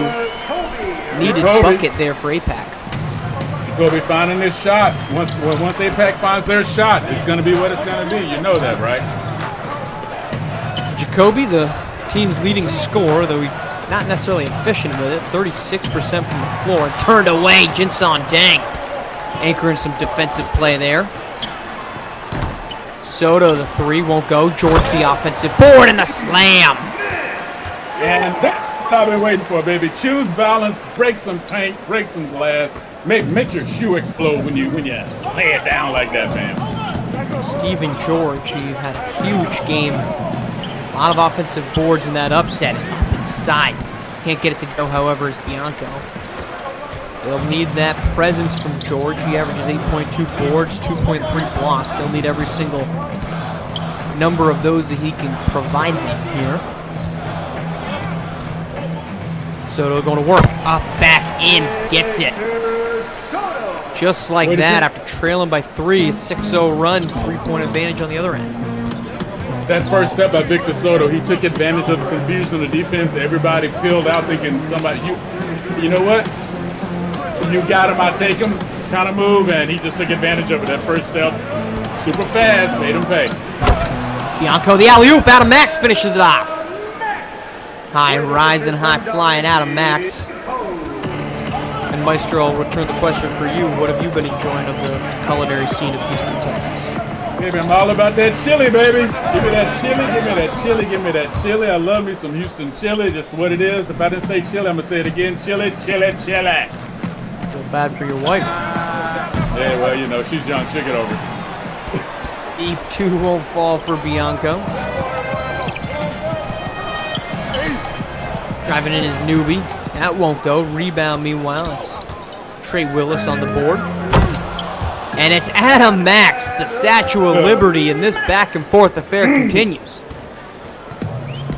I tell you, at this pace, they're going to have to change shoes at halftime like a tire change at NASCAR, man. They're up and down, up and down, up and down. Step back Reyes, no good. Board for Esom. Fishawn Esom. Starting power forward here. Naples native. Going to work now with last. What's the forward of the jar for? Positionless basketball. Come on now. All I said was, I guess did give him the power forward. There's Max on the follow, though. There you go.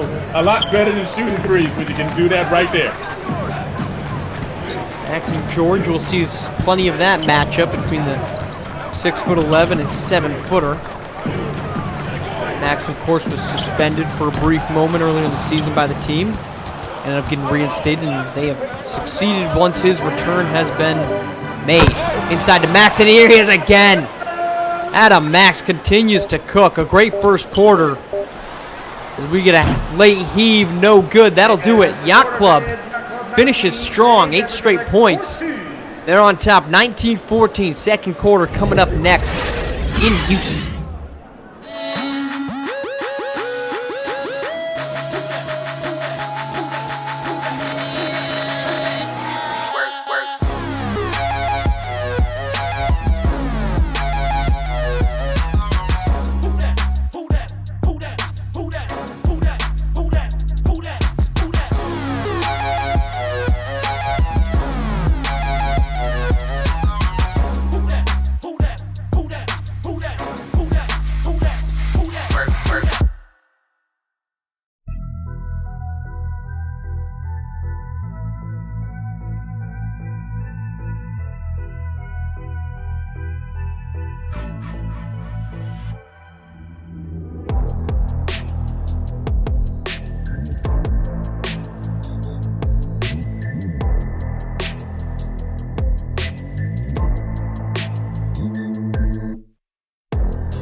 Yacht Club holding on to a 5-point lead. 10 points from Adam Max in the first quarter for the Yacht Club. They scored 16 of their 19 in the paint. Maestro, what's it going to take here to slow down Adam Max if you're Asia Pacific? You're going to have to find some way to refuel on the pit stop. Man, back and forth. And you know what? Just going to tell you right now, there's only one person. We got to step aside real quick. We'll come back here in the second quarter.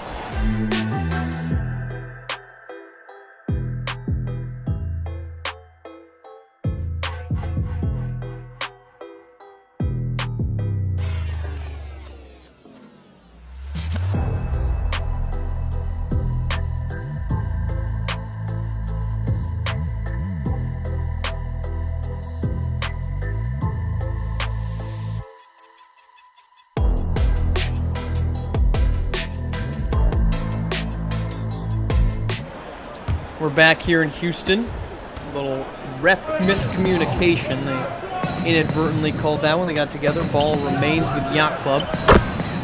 Adam Max getting 2 more. He's got 12 now. Max cooking early on in this one. 6 of 7 and now 18 points in the paint for the Yacht Club. But to get back to your question there before we, remember refs are human too, even though they're only half human. The only thing that APAC can do to kind of slow down Adam Max there is going to have to find a way to get that Stephen George defense in his face, because other than that, it's going to be this all night long. It's going to be a long night if it does. Great steal hand. headed the opposite direction. It's Garrett Hart driving in the Euro. Yes, sir. And a 9-point Yacht Club advantage, their largest of the game, as they've scored now 10 straight points. Actually, that's going to be 12 straight points. They're on a 12-0 run here. Trailed 14-11. I know I picked the Yacht Club, but this is not completely APAC's game. They're not moving the ball like you normally see them do. And I remember them falling to this early in the season. When they don't move the ball, they have a hard time scoring because they don't have those kind of players. For them, it's all about ball movement and smart decisions. Trey Willis for 3, gets it to go. Willis checking in, bottoms a triple. Trey Willis shooting just 28% from deep on the season, but he's pure there. And the Yacht Club continues to roll. Yeah, that one needed 3 stamps there to kind of get across in the mail carry. Double figure lead here and a steal. Things are getting out of control here for Asia Pacific. Trey Willis driving, pull up, midi. Won't go. Adam Max the board. Kicks it out to Hart. Swinging around. Here's DeMarco Graham trying to get one. He won't. Good defense there from Stephen George. Very good defense. And now you know that is his strong suit by far. Great Khalid can't get that to go.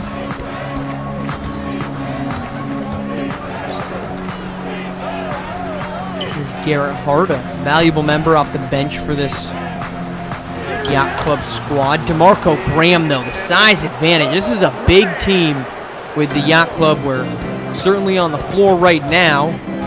You got DeMarco Graham, who's 6'10", Tamir Johnson, Garrett Hart, both 6'5". Only one player on this team is smaller than 6'3". That's Dominic Bianco, and just 2 players are 6'3" or smaller if you add Trey Willis to the mix. So a very big group going up against a squad in Asia Pacific that's not nearly as lengthy, so they do have some size. Here's Willis, gets that to go, and the run continues. 19-0 run, and the Yacht Club has built a 16-point lead. Like I said at the outset, that's the one thing that Yacht Club had the advantage. They had the size, they're using it.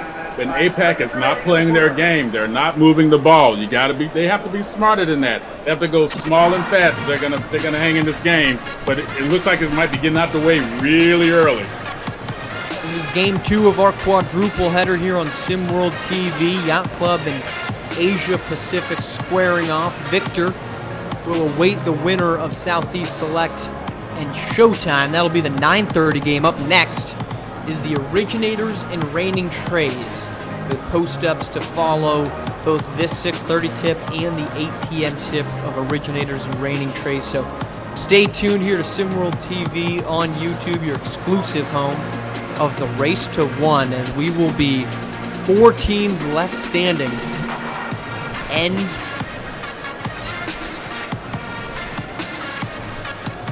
thrilling race so far. At this point in time, Maestro, we've got one team who's booked their ticket. That, of course, is Beast of the East. Who would you churn as your favorite at this point? Well, you're going to get mad at me, Mr. Marsh, so I'm just going to get this punch in my ribs out the way. You know I've been an originators guy all year for coaching, their team, everything else. To me, they're not a real 3. To me, they kind of got dropped into the middle of something where I think they're going to be, they might have the exact line they need to have to move on. But I'm going to have to go with originators. The Originators got a much-needed win in the first round, a tough game against Beyond the Arch. DJ Wagner had probably his best of the afternoon, and that is finally a bucket. It's going to be Great Khalid who ends that scoring drought, ends a 19-0 run for Yacht Club. What a great name. That's what I did there. We could have missed Yeah, okay. Just checking.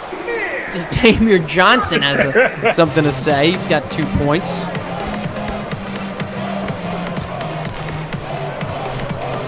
Going to work here is J.D. Reyes. Held in check thus far. And that'll be a foul called there on Ramon Escobar. The oft-used reserve here out of Miami.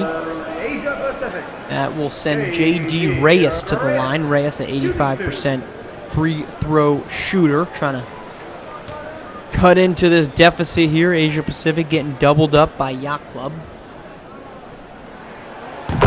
So, March, I'm going to ask you, have you noticed something different about when APAC was in the game versus now? What do you mean by in the game? Well, earlier, Victor Soto running the point, moving the ball, getting everybody in and out of the game, getting everybody in and out of the play. That is APAC's game.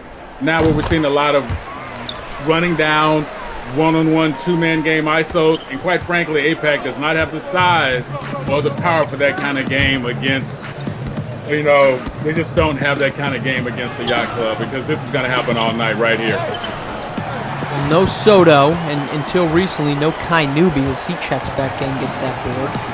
Great Two call. of the better offensive fulcrums. Newby leads the team in three-pointers with 52 made on the season. But the challenge here for Asia Pacific is they are really not a great overall scoring team. As into the paint goes Sun Jin Park. And a foul called here on Graham, it appears. Looked like that was going to be a foul on Deng. Coach Marcus Laster not overly pleased with that call. Well, you and I saw the same thing, March. I'm kind of not sure about that one myself, but hey, refs are half people too. Yeah, refs are half people too. Just remember that. Half people? Yeah, half human. What's the other half? Alien? Something we can't say on air. Bold take. J.D. Reyes gets 2. Keep this a family-friendly environment as best we can. There you go. There you go. That's my man. With Bianco. Trying to work on Soto. And he will. Oh. Did anybody notify Soto's parents about what just happened? I hate to make that phone call. It's a chalk outline right next to them.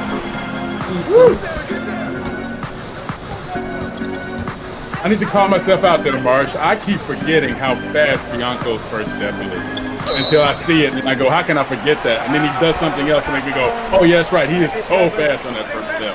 I got to call myself out on that. One of the fastest players in the league.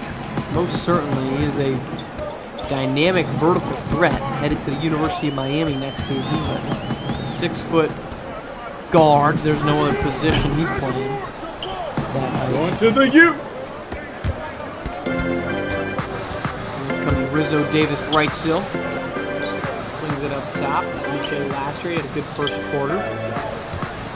Bianco working its way to Esom. Esom inside. Gets that to go. And Asia Pacific got within 12. Looked like they were trying to mount a comeback, but the Yacht Club answering the bell.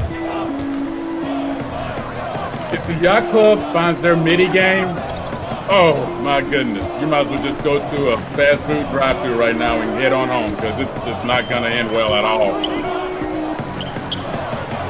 Soto, deep 2, gets it to go. The offense has certainly looked a little more in rhythm with the return of Soto and Newby to the floor.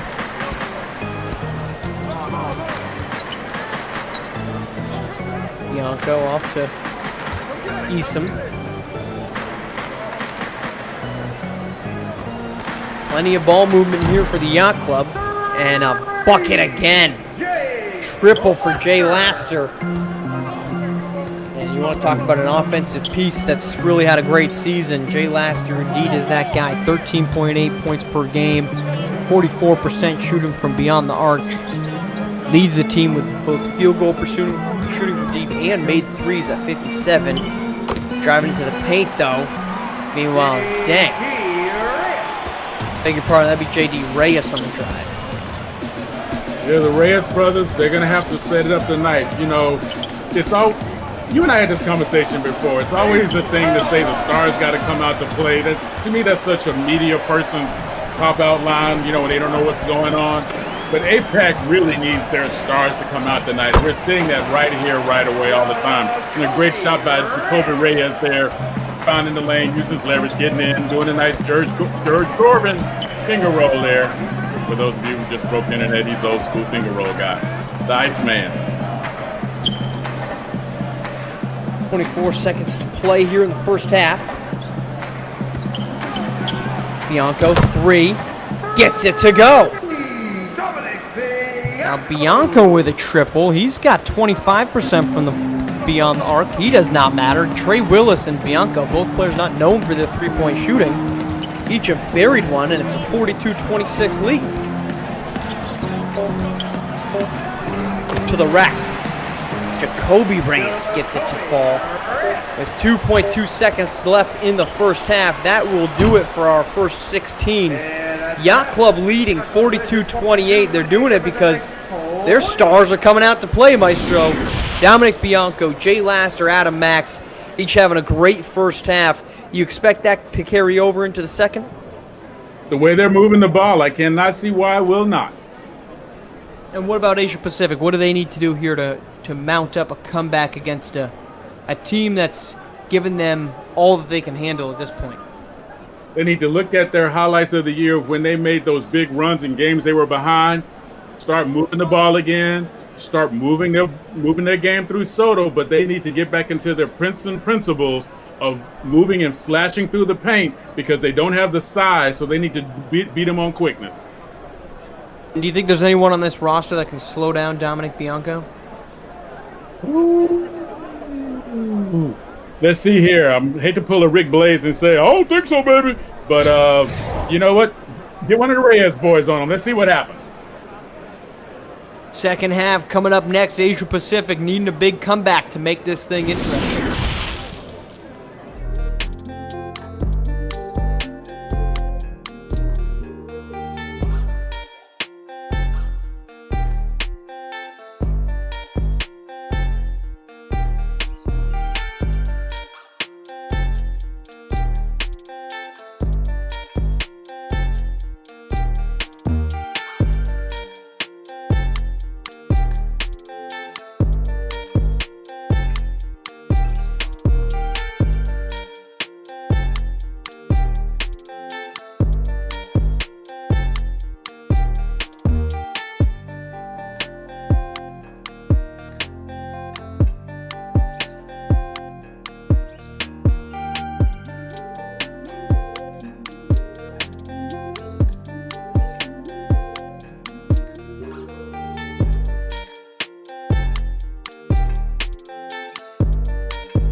We're back in Houston. Yacht Club on top, 42-28. A big first half from their big three. Dominic Bianco, Jay Laster, Adam Max carrying the load.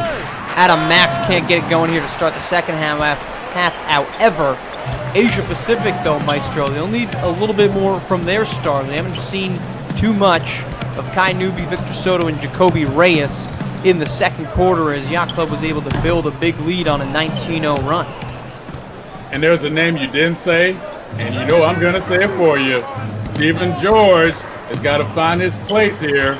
Even though he's outnumbered on the big side, he's got to become a force. He's got to be that force that his team needs right now, especially if they're going to be determined to play this pound and ground game that's really not their strong suit. There's a three from Newby. That won't fall. Stephen George, a big factor in their last win. The upset over Best Coast Ballers, but player who probably played the most impressively, of course, was one Jinsung Dang, and we have not seen anything of Dang today after he really impacted that win against Best Coast. You know, after you have a great game, for some cats, this is what separates the greats from the goods. The greats find a way to do it every single night, every time their team needs it. Sometimes, how many times have you seen it, Marsh? Somebody have a great game that makes you go, oh my goodness, they found it. And next thing you know, they're on the back of a milk carton for the next month and a half, right? You know, it's you have to find a way to isolate every game and not live off of what you did and do what you need to do now. Just like that, driving in is Reyes. He gets two. We got a 10-point game. Asia Pacific, just as you mentioned, since Victor Soto, Kai Newby have checked back in, this team has really rushed back into it. There's a 3-point attempt, won't fall. Foul called there on Eason. Didn't need to do that. He could have just let the ball come down. He's got the height advantage.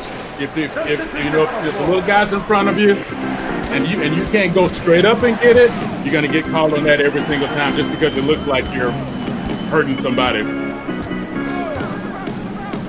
Eason checks out. DeMarco Graham in. Victor Soto left wide open. Can't get it to go. Dang! There he is. Offensive board and the putback, and we've got an 8-point game. Suddenly, Asia Pacific coming alive. There you go, and they're playing their game. It was really surprising. It was really surprising to see it, but you know it's the race to one, right?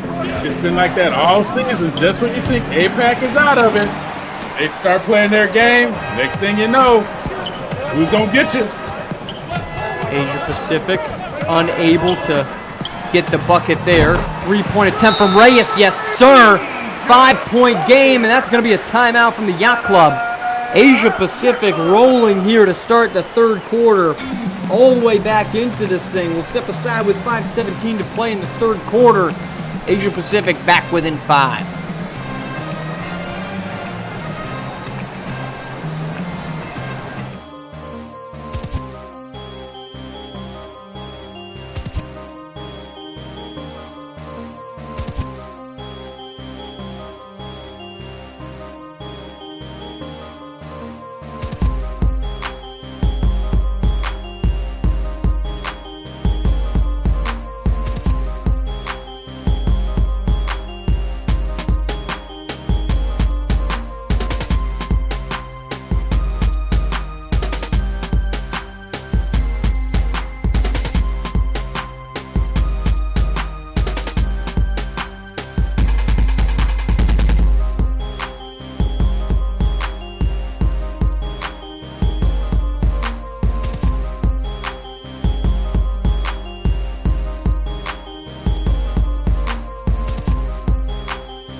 Jacoby Reyes carrying Asia Pacific back into this. 13 points on the game for Reyes. A huge 3 before the timeout.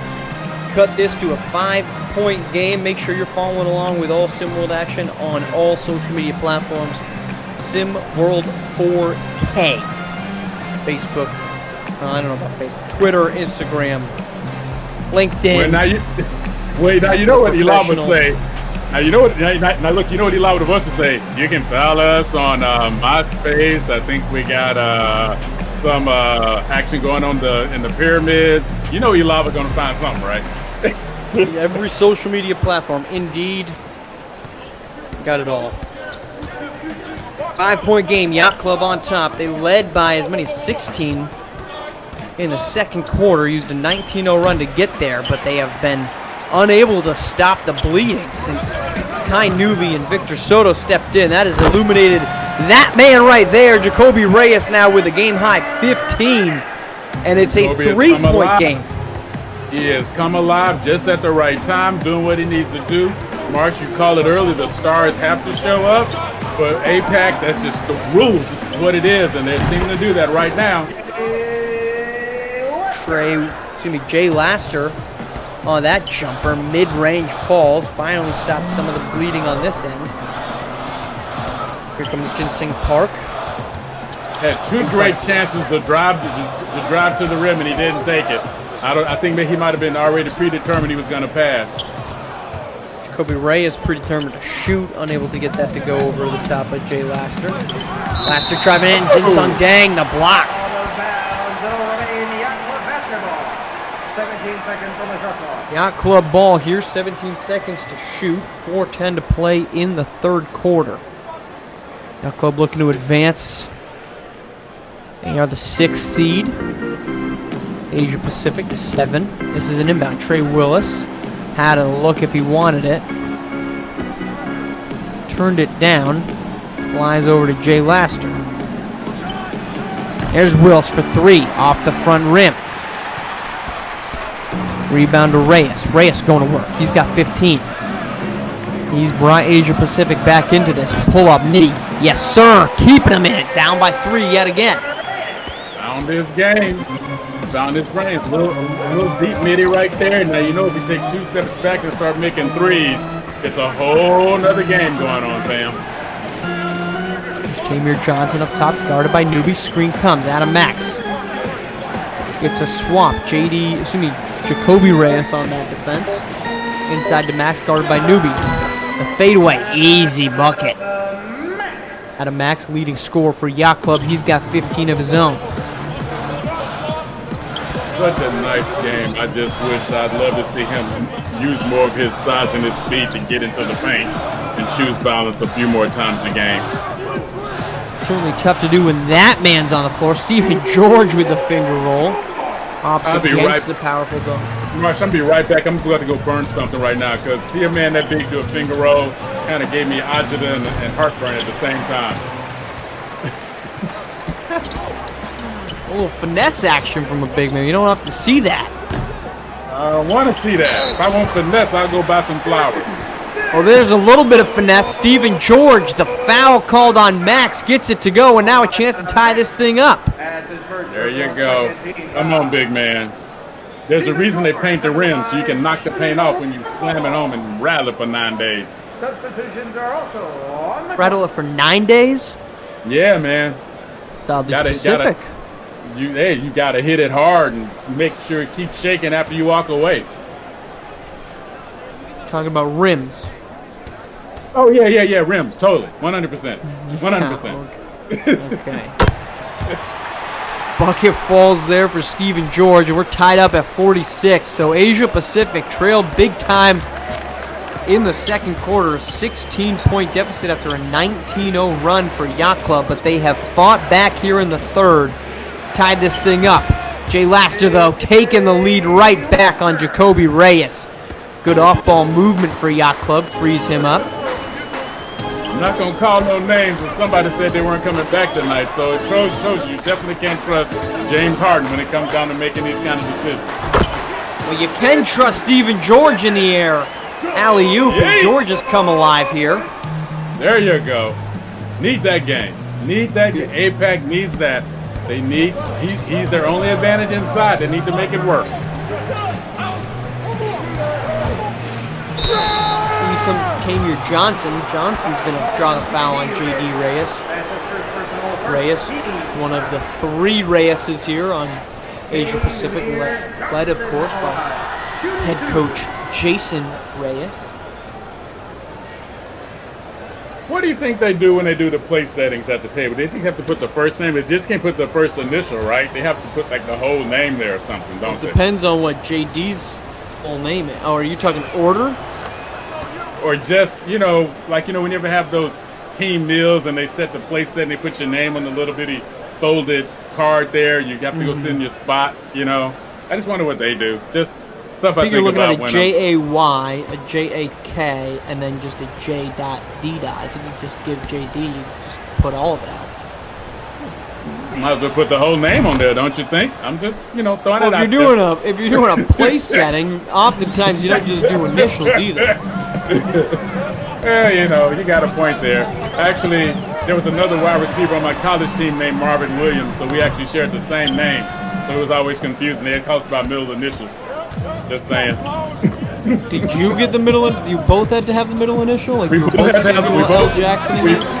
We both had to have a middle. We got called by our middle initial instead of our name for 2 seasons. Hold that. Interesting. Yeah. Somebody could have Marv and the other one got Marvin. No, they didn't. No, they didn't decide to roll like that. Besides, Coach didn't like me that much after he recruited me. So there you go. Fascinating. The story of Maestro. Yeah, Jay Laster answering the Asia Pacific bucket yet again, giving Yacht Club the lead back. I think this is a game we expected. Watching both teams move the ball, play to their strengths. And 8-2 there from Reyes. Oh, I thought that was a 3. I was going to say, because somebody said they weren't coming back. But, I'm just saying. I'm not saying, I'm just saying. Are you saying I said this? I don't recall saying this. No, it definitely wasn't you. It was somebody else who said they ain't coming back. Game's over. This is like 2 minutes into the game. No, I'm sorry. I'm just kidding. It definitely wasn't you, though. Asia Pacific can take the lead here at the end of the third, tied up at 52 after that Laster miss. Up top, JD Wrights. Playing smart to the last shot. Use your advantage.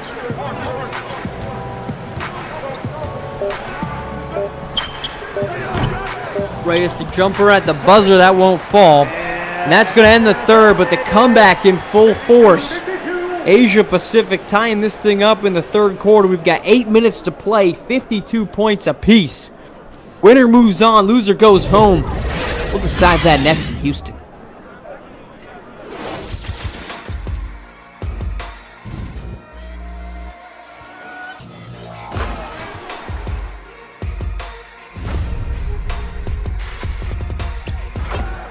And to make it 2-possession game, and they will.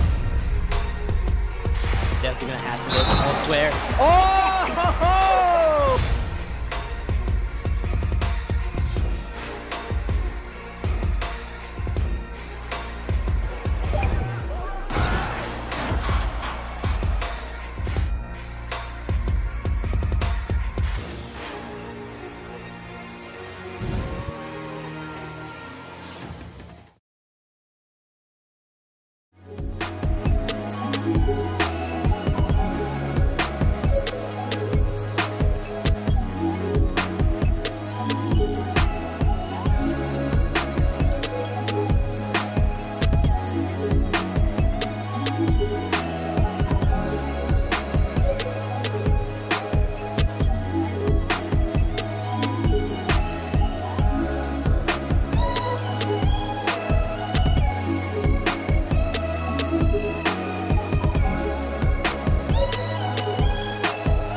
Fourth quarter just about to get underway in Houston. Asia Pacific rallying back from down 16 to tie this thing up at 52 apiece. Outscored Yacht Club by 14 there. Maestro in the third. It was a big quarter from Jacoby Reyes with 13, 7 from George, count to 20 of their 24. And just like that, we're going to have 8 minutes of exciting basketball. 8 minutes for the rest of your life, or at least the rest of your season. You got to make it count. Every second counts, every possession counts, and it just started off with a steal. I believe Trey Willis committing grand felony there and taking the ball, but they were not able to convert it into points. Lost in a bit of this has been the disappearance of Dominic Bianco. As you've got a steal here from Garrett Hart. He'll go against Park and get that to go. That's 2 steals on back-to-back plays. He is bringing that hands defense to the game tonight. Stevie George dishes it to Park. Deep 3 won't fall there for Soto. Had a chance to give Asia Pacific their first lead since early on in this one. Here's Tamir Johnson driving to the rack. The left-handed finish. 4 quick points for Yacht Club, and they've got the lead back in hand. 2-possession game. Ball trying to answer. Way to use that space. Way to make it happen. That is a great finish by Sungjin Park. You ask about my man going to Harvard? There you go. Sungjin Park gets that to fall. And the offense continues. Here's Bianco. Slips that one up, not in. Looked like he had Eason wide open. Decided against it, and struggles for Bianco to continue. We've got a little report from our sideline here from Yells. Yells, what do you got? I was talking to Coach Laster just before this quarter started, and he let me know that he was looking to go to his star, Dominic Bianco, who's there. He's looking to go to him here in the fourth quarter for him to take this away. Back to you guys. Well, thank you. They'll certainly need that. Bianco had a good start to this game, but was really unable to do much of it after the fact. He has struggled since then as Asia Pacific rallied back into this. We'll remind you, post up coming up between this game and the third game of our quadruple header. That'll be Originators and Reigning Trays right here in Houston. So stay tuned there. Make sure you're subscribing and turning notifications on for SimWorld TV on YouTube, the exclusive home to SimWorld Hoops action, both the Race to One, which concludes this weekend, and, of course, Saturday Showcase coming up next weekend in Las Vegas. Maestro, any big name that you're looking forward to seeing at the Saturday Showcase? Oh my goodness, you're gonna ask me that, you know I'm gonna say everybody, right? This talent in this league, my head starts spinning, man. It's like as soon as I think I got my favorite 10, I have to add 10 more. It's just, I love watching what's happening here. I'm just waiting for somebody to say Gabe Pope. Look, oh, come on. Look, my man bring the D in your face. He starts playing defense at the hotel before he shows up. Before he shows up to this. Yeah, I'm telling you, I can do this all night. I like everybody. Make it count. It's a great non-answer. But trained well in the art of not answering a question. All right. I'll give you somebody. Jay Lasser gets 2 to go, 6-point game. Who do you got? Give us one name that you want to give. One name? Only one name. Okay, that's the question. Bruh, you gonna make me say it, ain't you? Fine. Ooh, I gotta see my boy Trey. Trey Hyman. Yeah. Well, I heard Trey Hyman's not even better than Levin Cutler. Well, you know. I heard a lot of stuff too. That don't mean it's true. Dominic Bianco can't get that layup to go. 4:45 to play. Asia Pacific 3. Stephen George the 2. A 1-point game just like that. Rock the rim, big man. Rock the rim. That's what I'm talking about. All night. Stephen George continuing to have a great game. Practically a double-double now. Here comes Tavier Johnson driving in, turned aside by George. And a chance for Asia Pacific to take the lead. Finding his game at the right moment, at the right time. Foul called here from Jay Laster. That'll send Park to the line. 2 free throws to take the first Asia Pacific lead since the first quarter. And Park just shows what you do. He got blocked. He got the rebound. What did he do? Went right back up there. Don't be afraid of the contact. You know what's going to happen. Worst case scenario, you get blocked. Best case scenario, you get fouled. Best case scenario, you get fouled and get the and one. This time he gets to shoot 2. That's what's up. Just tied it up. Got a chance to put his team in the lead. They have not led since the first quarter, when Asia Pacific gave up a 19-0 run between the first and second quarters. That gave Yacht Club a 16-point lead. Asia Pacific's been rallied back since then, tied it in the third. Now on the cusp, and do take the lead here with 4:19 to play. The 7th seed in the conference trying to take down the 6th seed. Oh, sound like they came back. Just throwing it out there. Throwing it out there. Still not sure who said they couldn't come back. You know who said it. The voices in our head, baby. The voices in our head said it. The 3 from Jay Laster, and the lead right back. So a short-lived incorrect statement, I suppose. Ginseng Park to tie it up. He does. 4 straight points for Park as he flexes his twigs on his way back.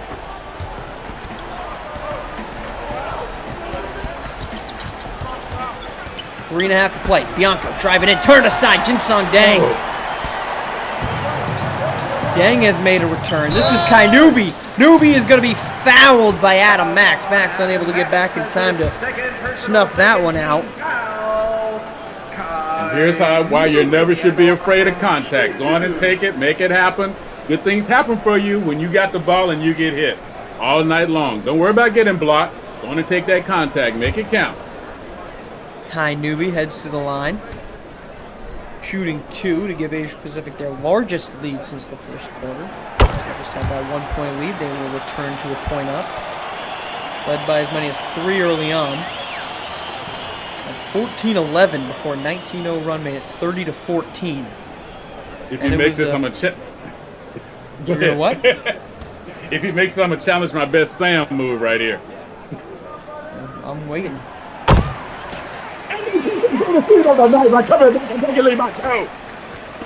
That's your Sam impression? Is that what that was?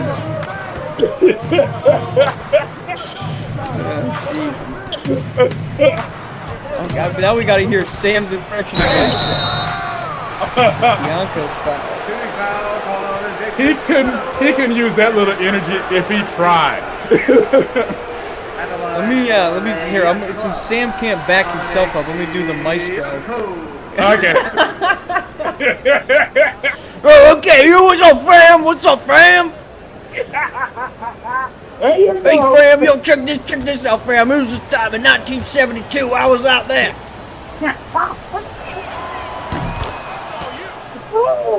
I love it.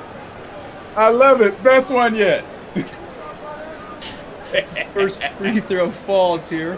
That's Dominic Bianco at the line.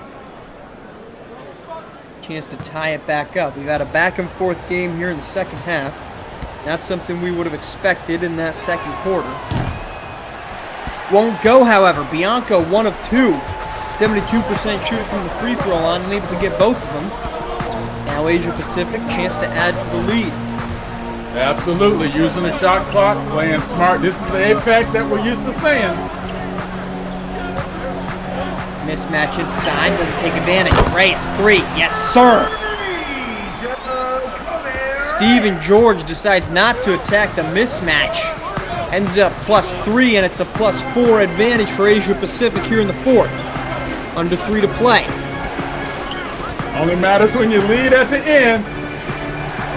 Jay Lasker, screen from Adam Max. 3-pointer to answer, won't go. Max, the board, up and in. Looked like there could have been a foul called on Soto, but 2 points. I thought it was too. That was a strong shot. Right to the rim. That's what you want to see right now. It's count. 2 minutes for the rest of your season. You need to make it work right here. Answering. Every time they've needed it, Jacoby Reyes has come up with big bucket after big bucket. He hit the 3 the last time down.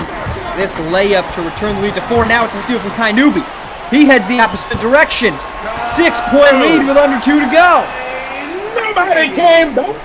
Somebody came back. I didn't say nothing, but they did.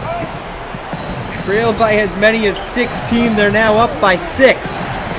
Yacht Club cannot burn clock. They need to go back to their game that got them at the start of the game, getting those strong shots inside the paint. If they don't do that, great steal. The man that hasn't done it is there. Bianco gets turned aside at the rim. Defense is ramping up right now. It's 90 seconds for the rest of your season. Gotta make it count, family. Steal there from Dang, and that's backbreaking. A bucket here could seal it. Newby wants to. He gets the 3! Kai Newby, no bigger shot there. The step back 3 backbreaker might have sealed this thing for Asia Pacific. Asia Pacific made that run at the start of the second half, and they're making it count. Playing smart basketball right now, using the clock when they go. Let's see if Yacht Club can ramp up some defense and kind of get the ball back. They need to turn these possessions into buckets. They need to do it fast. Jacoby Reyes goes quick. Rebound to Laster. Down 7, under a minute to go. They'll need a bucket. Maybe looking for a 3 here. Laster wants it. Can't get it to go. Rebound, Dang, and that should do it. Doesn't look like Yacht Club's going to foul. They might be seeing the writing on the wall here. Oh, too Clock much time on the winds down. clock to give it up. Too much time on the clock to give it up. But you're right, March. They are not fouling. When you thought they had their chance. They needed the bucket. Here comes Easton. He'll get 2. Nope. They got 2 timeouts. They'll need to foul to keep this alive. Inbound to Reyes. Reyes is going to be fouled by Laster. So questionable decision here, but they got to inbound it one more time. Not yet in the bonus.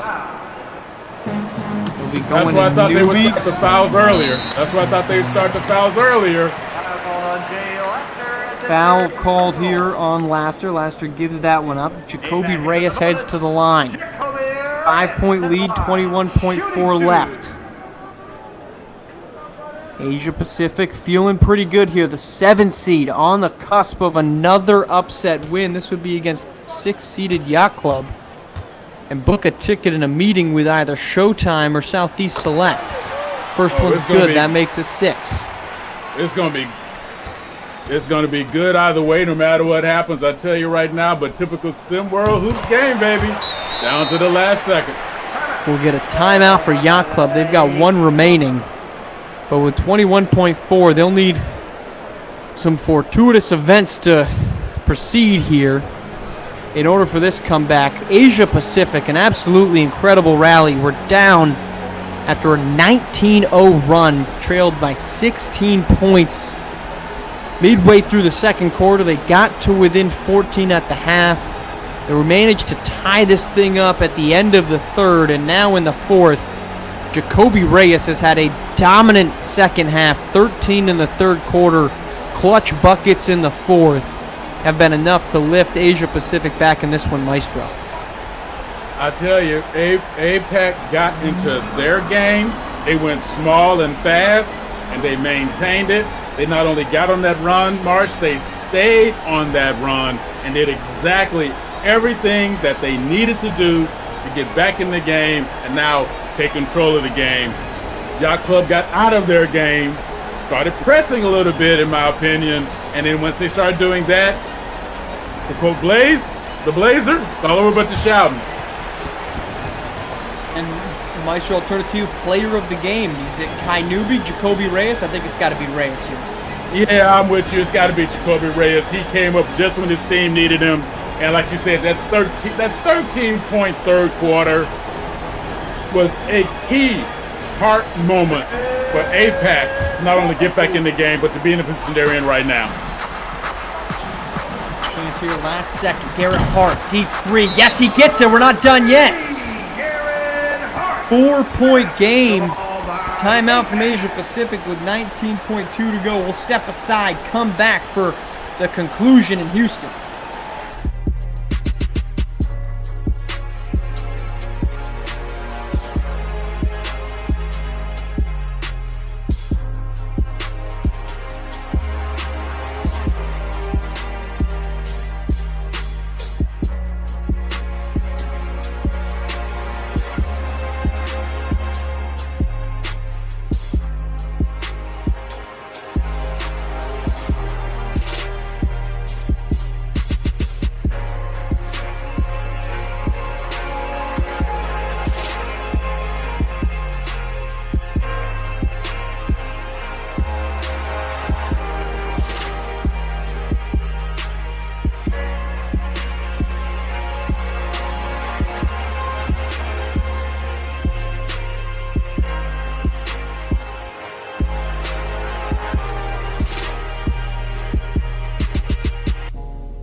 We're back in Houston, 19.2 seconds left. Asia Pacific holding on to a 4-point lead against the Yacht Club. They have the ball. They're in the bonus. They'll head to the free throw line. 20 points in the second half from Jacoby Reyes, 26 in the game, as he has carried Asia Pacific back from the depths, Maestro, to be on the cusp of an improbable second win in the race to one. Well, you know what the Blazer would say. He might not have did it at the beginning, but he showed up when he had to show up and did what he had to do to get it done. Know what I'm saying? He just that's my dude right now. He's doing it. He's getting it done. Well, he certainly has been, whether we're impersonating or not. He is impersonating a clutch basketball player, Jacoby Reyes.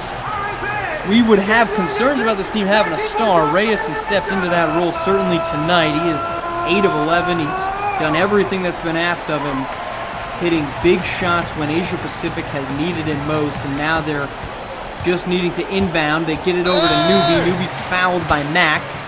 That'll send him to the line. Max, that's his third personal foul. And Coach Jason Reyes, no. can't quite tell if he's happy or upset here. You never want to foul. If you have to foul, you never want to let more than a second go off the clock. Now, second went off the clock, that is an eternity at this point of the game. First one's good. That's 5 points. Newbie shooting his second. Up. Good. We'll get a timeout from Yacht Club. 16.4, back to 6 points. We'll stick here, reminder. Post up coming up between this game and the Originators matchup up next. Originators going to work against reigning Trays. Japheth Towns versus DJ Wagner. Star power takes the floor on deck. 2 top 10, top 6 ranked players in the league. Maestro, where do you got in that one? Oh, I'm looking at Coach Dodge has found a way to focus her team and to get them on the same plane. They were the originators of old, so to speak. And, of course, you know, as much as I like the Trays to say my man's name, Kylo Charalampopoulos, they're not going to have it tonight because I have a feeling that Victor Ilgauskas, the dirty king, is going to lead his team to another win in the race to one. I'm not sure I've heard more names mispronounced in succession than that. Oh, you need to hang out with me all night then, brother. I can do this till tomorrow morning. I don't doubt that. Here we go now. 16.4 to play. Asia Pacific on top by 6. It was a Garrett Hart three-pointer by the Yacht Club. Last possession down that kept this game on life support, but still somewhat beating. They'll need to do it again. No Hart on the floor this time. If that means Jay Laster will try to get open for the triple. No timeouts left for Asia Pacific. It is Laster trying to get freed up. Looks like they'll try to maybe have Bianco. Instead, it's Isom to Bianco. Bianco back to Johnson. A lot of time runs off. Johnson's three won't fall. And they will foul Adam Max. Will be called for his fourth. But that will seal things. Asia Pacific is going to win yet another one. They take down the Yacht Club and the 7 seed in the Legend Conference. A team that needed some late wins to get it done. They needed 3 straight wins to end the regular season at 1 game above 500. Outlast teams like South America, teams like ATLians. They get all the way up to the 7 seed, and they are headed now to the championship game on the Legend Conference side of the bracket.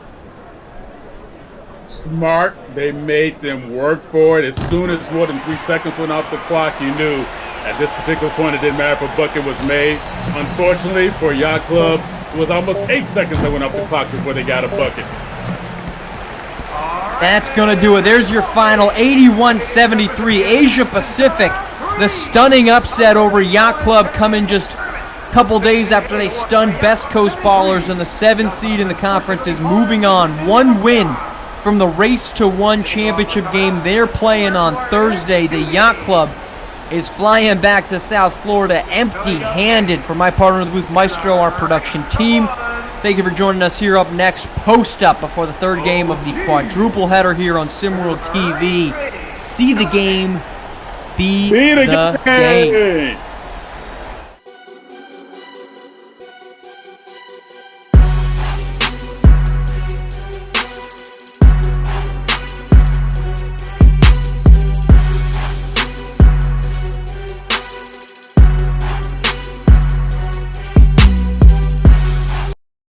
You know, Rick, have you ever had like a wing and like you completely just like in one bite took all of the meat off the wing and just left the bone? No, I have not. No, like that's No, that's never no, that's not. happened to you. You see the That's MC. not That's how a I get crazy down. thing because that's never happened to me either. I was just asking to see if like if it's Yeah, they turned okay. they turned the camera. Oh, so y'all heard all of that? Yeah, yeah. Welcome back to the post up, ladies and gentlemen. It is LOB here with my main man Rick Blaze the Color, and I just will The wing ding king apparently has the appeared. wing demon. But honestly, look, we just got done with some crazy basketball, and a lot of questions seem to be answered in this game tonight as APAC takes down the Yacht Club. And I think the biggest question for both of these sides was they came into both of their games, and we've seen what both of these teams look like when they put it all together and when they dominate. But I think the question was for both sides, could they do it again? Well, at least for one team, we got that answer, and for the other team, we fell a little bit short. But Rick, what's your thoughts? Well, I mean, I told y'all what was going to happen. I know. Y'all tired of me being right. I know. I predicted BOE earlier today. Correct. I predicted APAC was going to win today. Correct. I'm going to go ahead and tell y'all the other 2 originators going to win the 3rd one, and Showtime going to win the 4th one. Y'all don't really have to play the game. Just go ahead, just go off what I'm saying, and it's going to be all right. But APAC did what I thought they could do. They're a better shooting team. I knew there was a contrast in styles between these 2 teams, especially at the guard position. That's what I was talking about. Yacht Club relies on their speed and athleticism from the guard position, and APAC relies on their shooting and IQ at the guard position, really as a team. And let me say this: Yacht Club didn't play a bad game. They didn't. This is not Yacht Club stunk it up. APAC played a hell of a game. When APAC is hitting their jumpers, they went 13 for 14 from the free throw, by the way. So they're not missing free throws. So if you follow them, it's still 2 points. They hitting their jumpers. They shot about 50% from 3. They shot pretty much that much from the field from 2-point as well. They are a really tough team to beat. You throw in the big man, the guy with 2 first names. That's weird, but Stephen George and the other big guy, I'm forgetting his name right now. Those guys played really, really big. What his name is something Ding. I'm not going there with y'all. So not the other big guy. The other big guy. I I'm not mean, going there with I y'all mean the today. way that either way, the way that they played. How about Jacoby Reyes in tonight? I mean, he completely led the charge, completely balled out for his team, and was definitely a catalyst to a spirited victory here. I mean, this is an APAC team who, coming into the race to one, needed 3 wins in a row to even have the opportunity to be here. They get landed the number 7 seed. They pull off the huge upset in their first game, and now here in round 2 are able to come out with another victory, continue on here.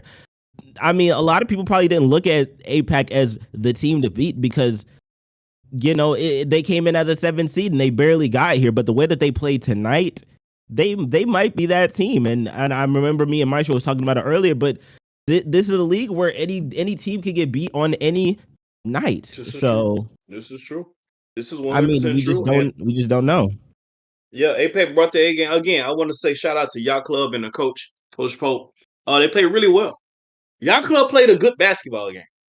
They did. I can't take that from them. Sometimes a team is just playing better.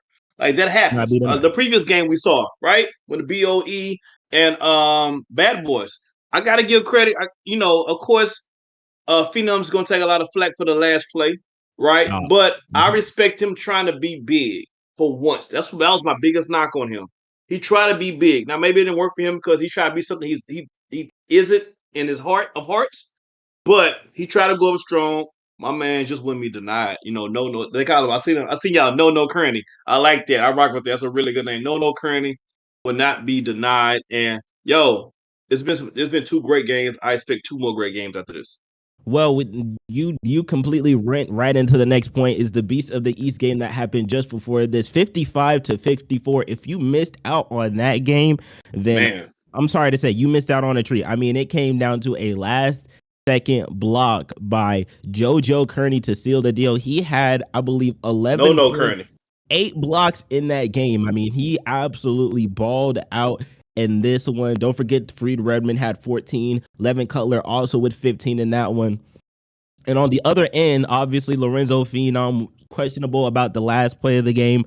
But either way, the Beast of the East pull out the victory and will continue to move forward in this race to 1. Now, the game that we have coming up next should be a good one. The Originators versus the Reigning Trays. Now, as we know, the Originators are coming off an impressive victory, 91-73 against the Beyond the Arch here in the first round. That game saw DJ Wagner, 34 points in that one. And I mean, he was completely on a roll. He was on fire. He just couldn't be stopped.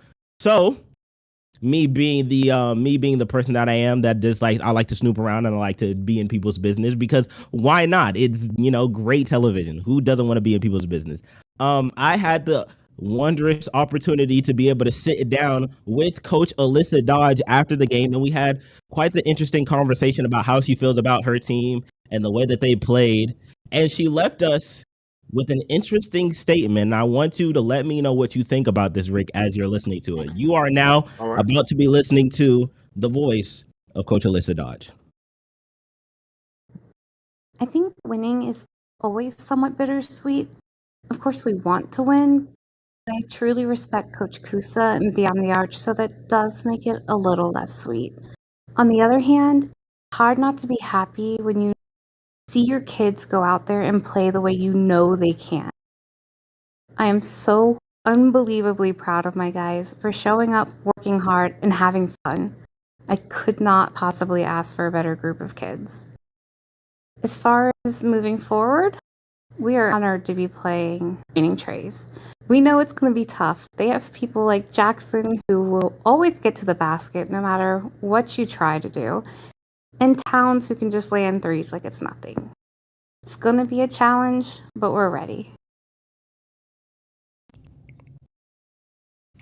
So with the words that we just heard from Coach Dodge herself, I mean, this is a woman who's completely came in, brought this team together, changed the culture. That ain't Coach Dodge. Let me stop you right there.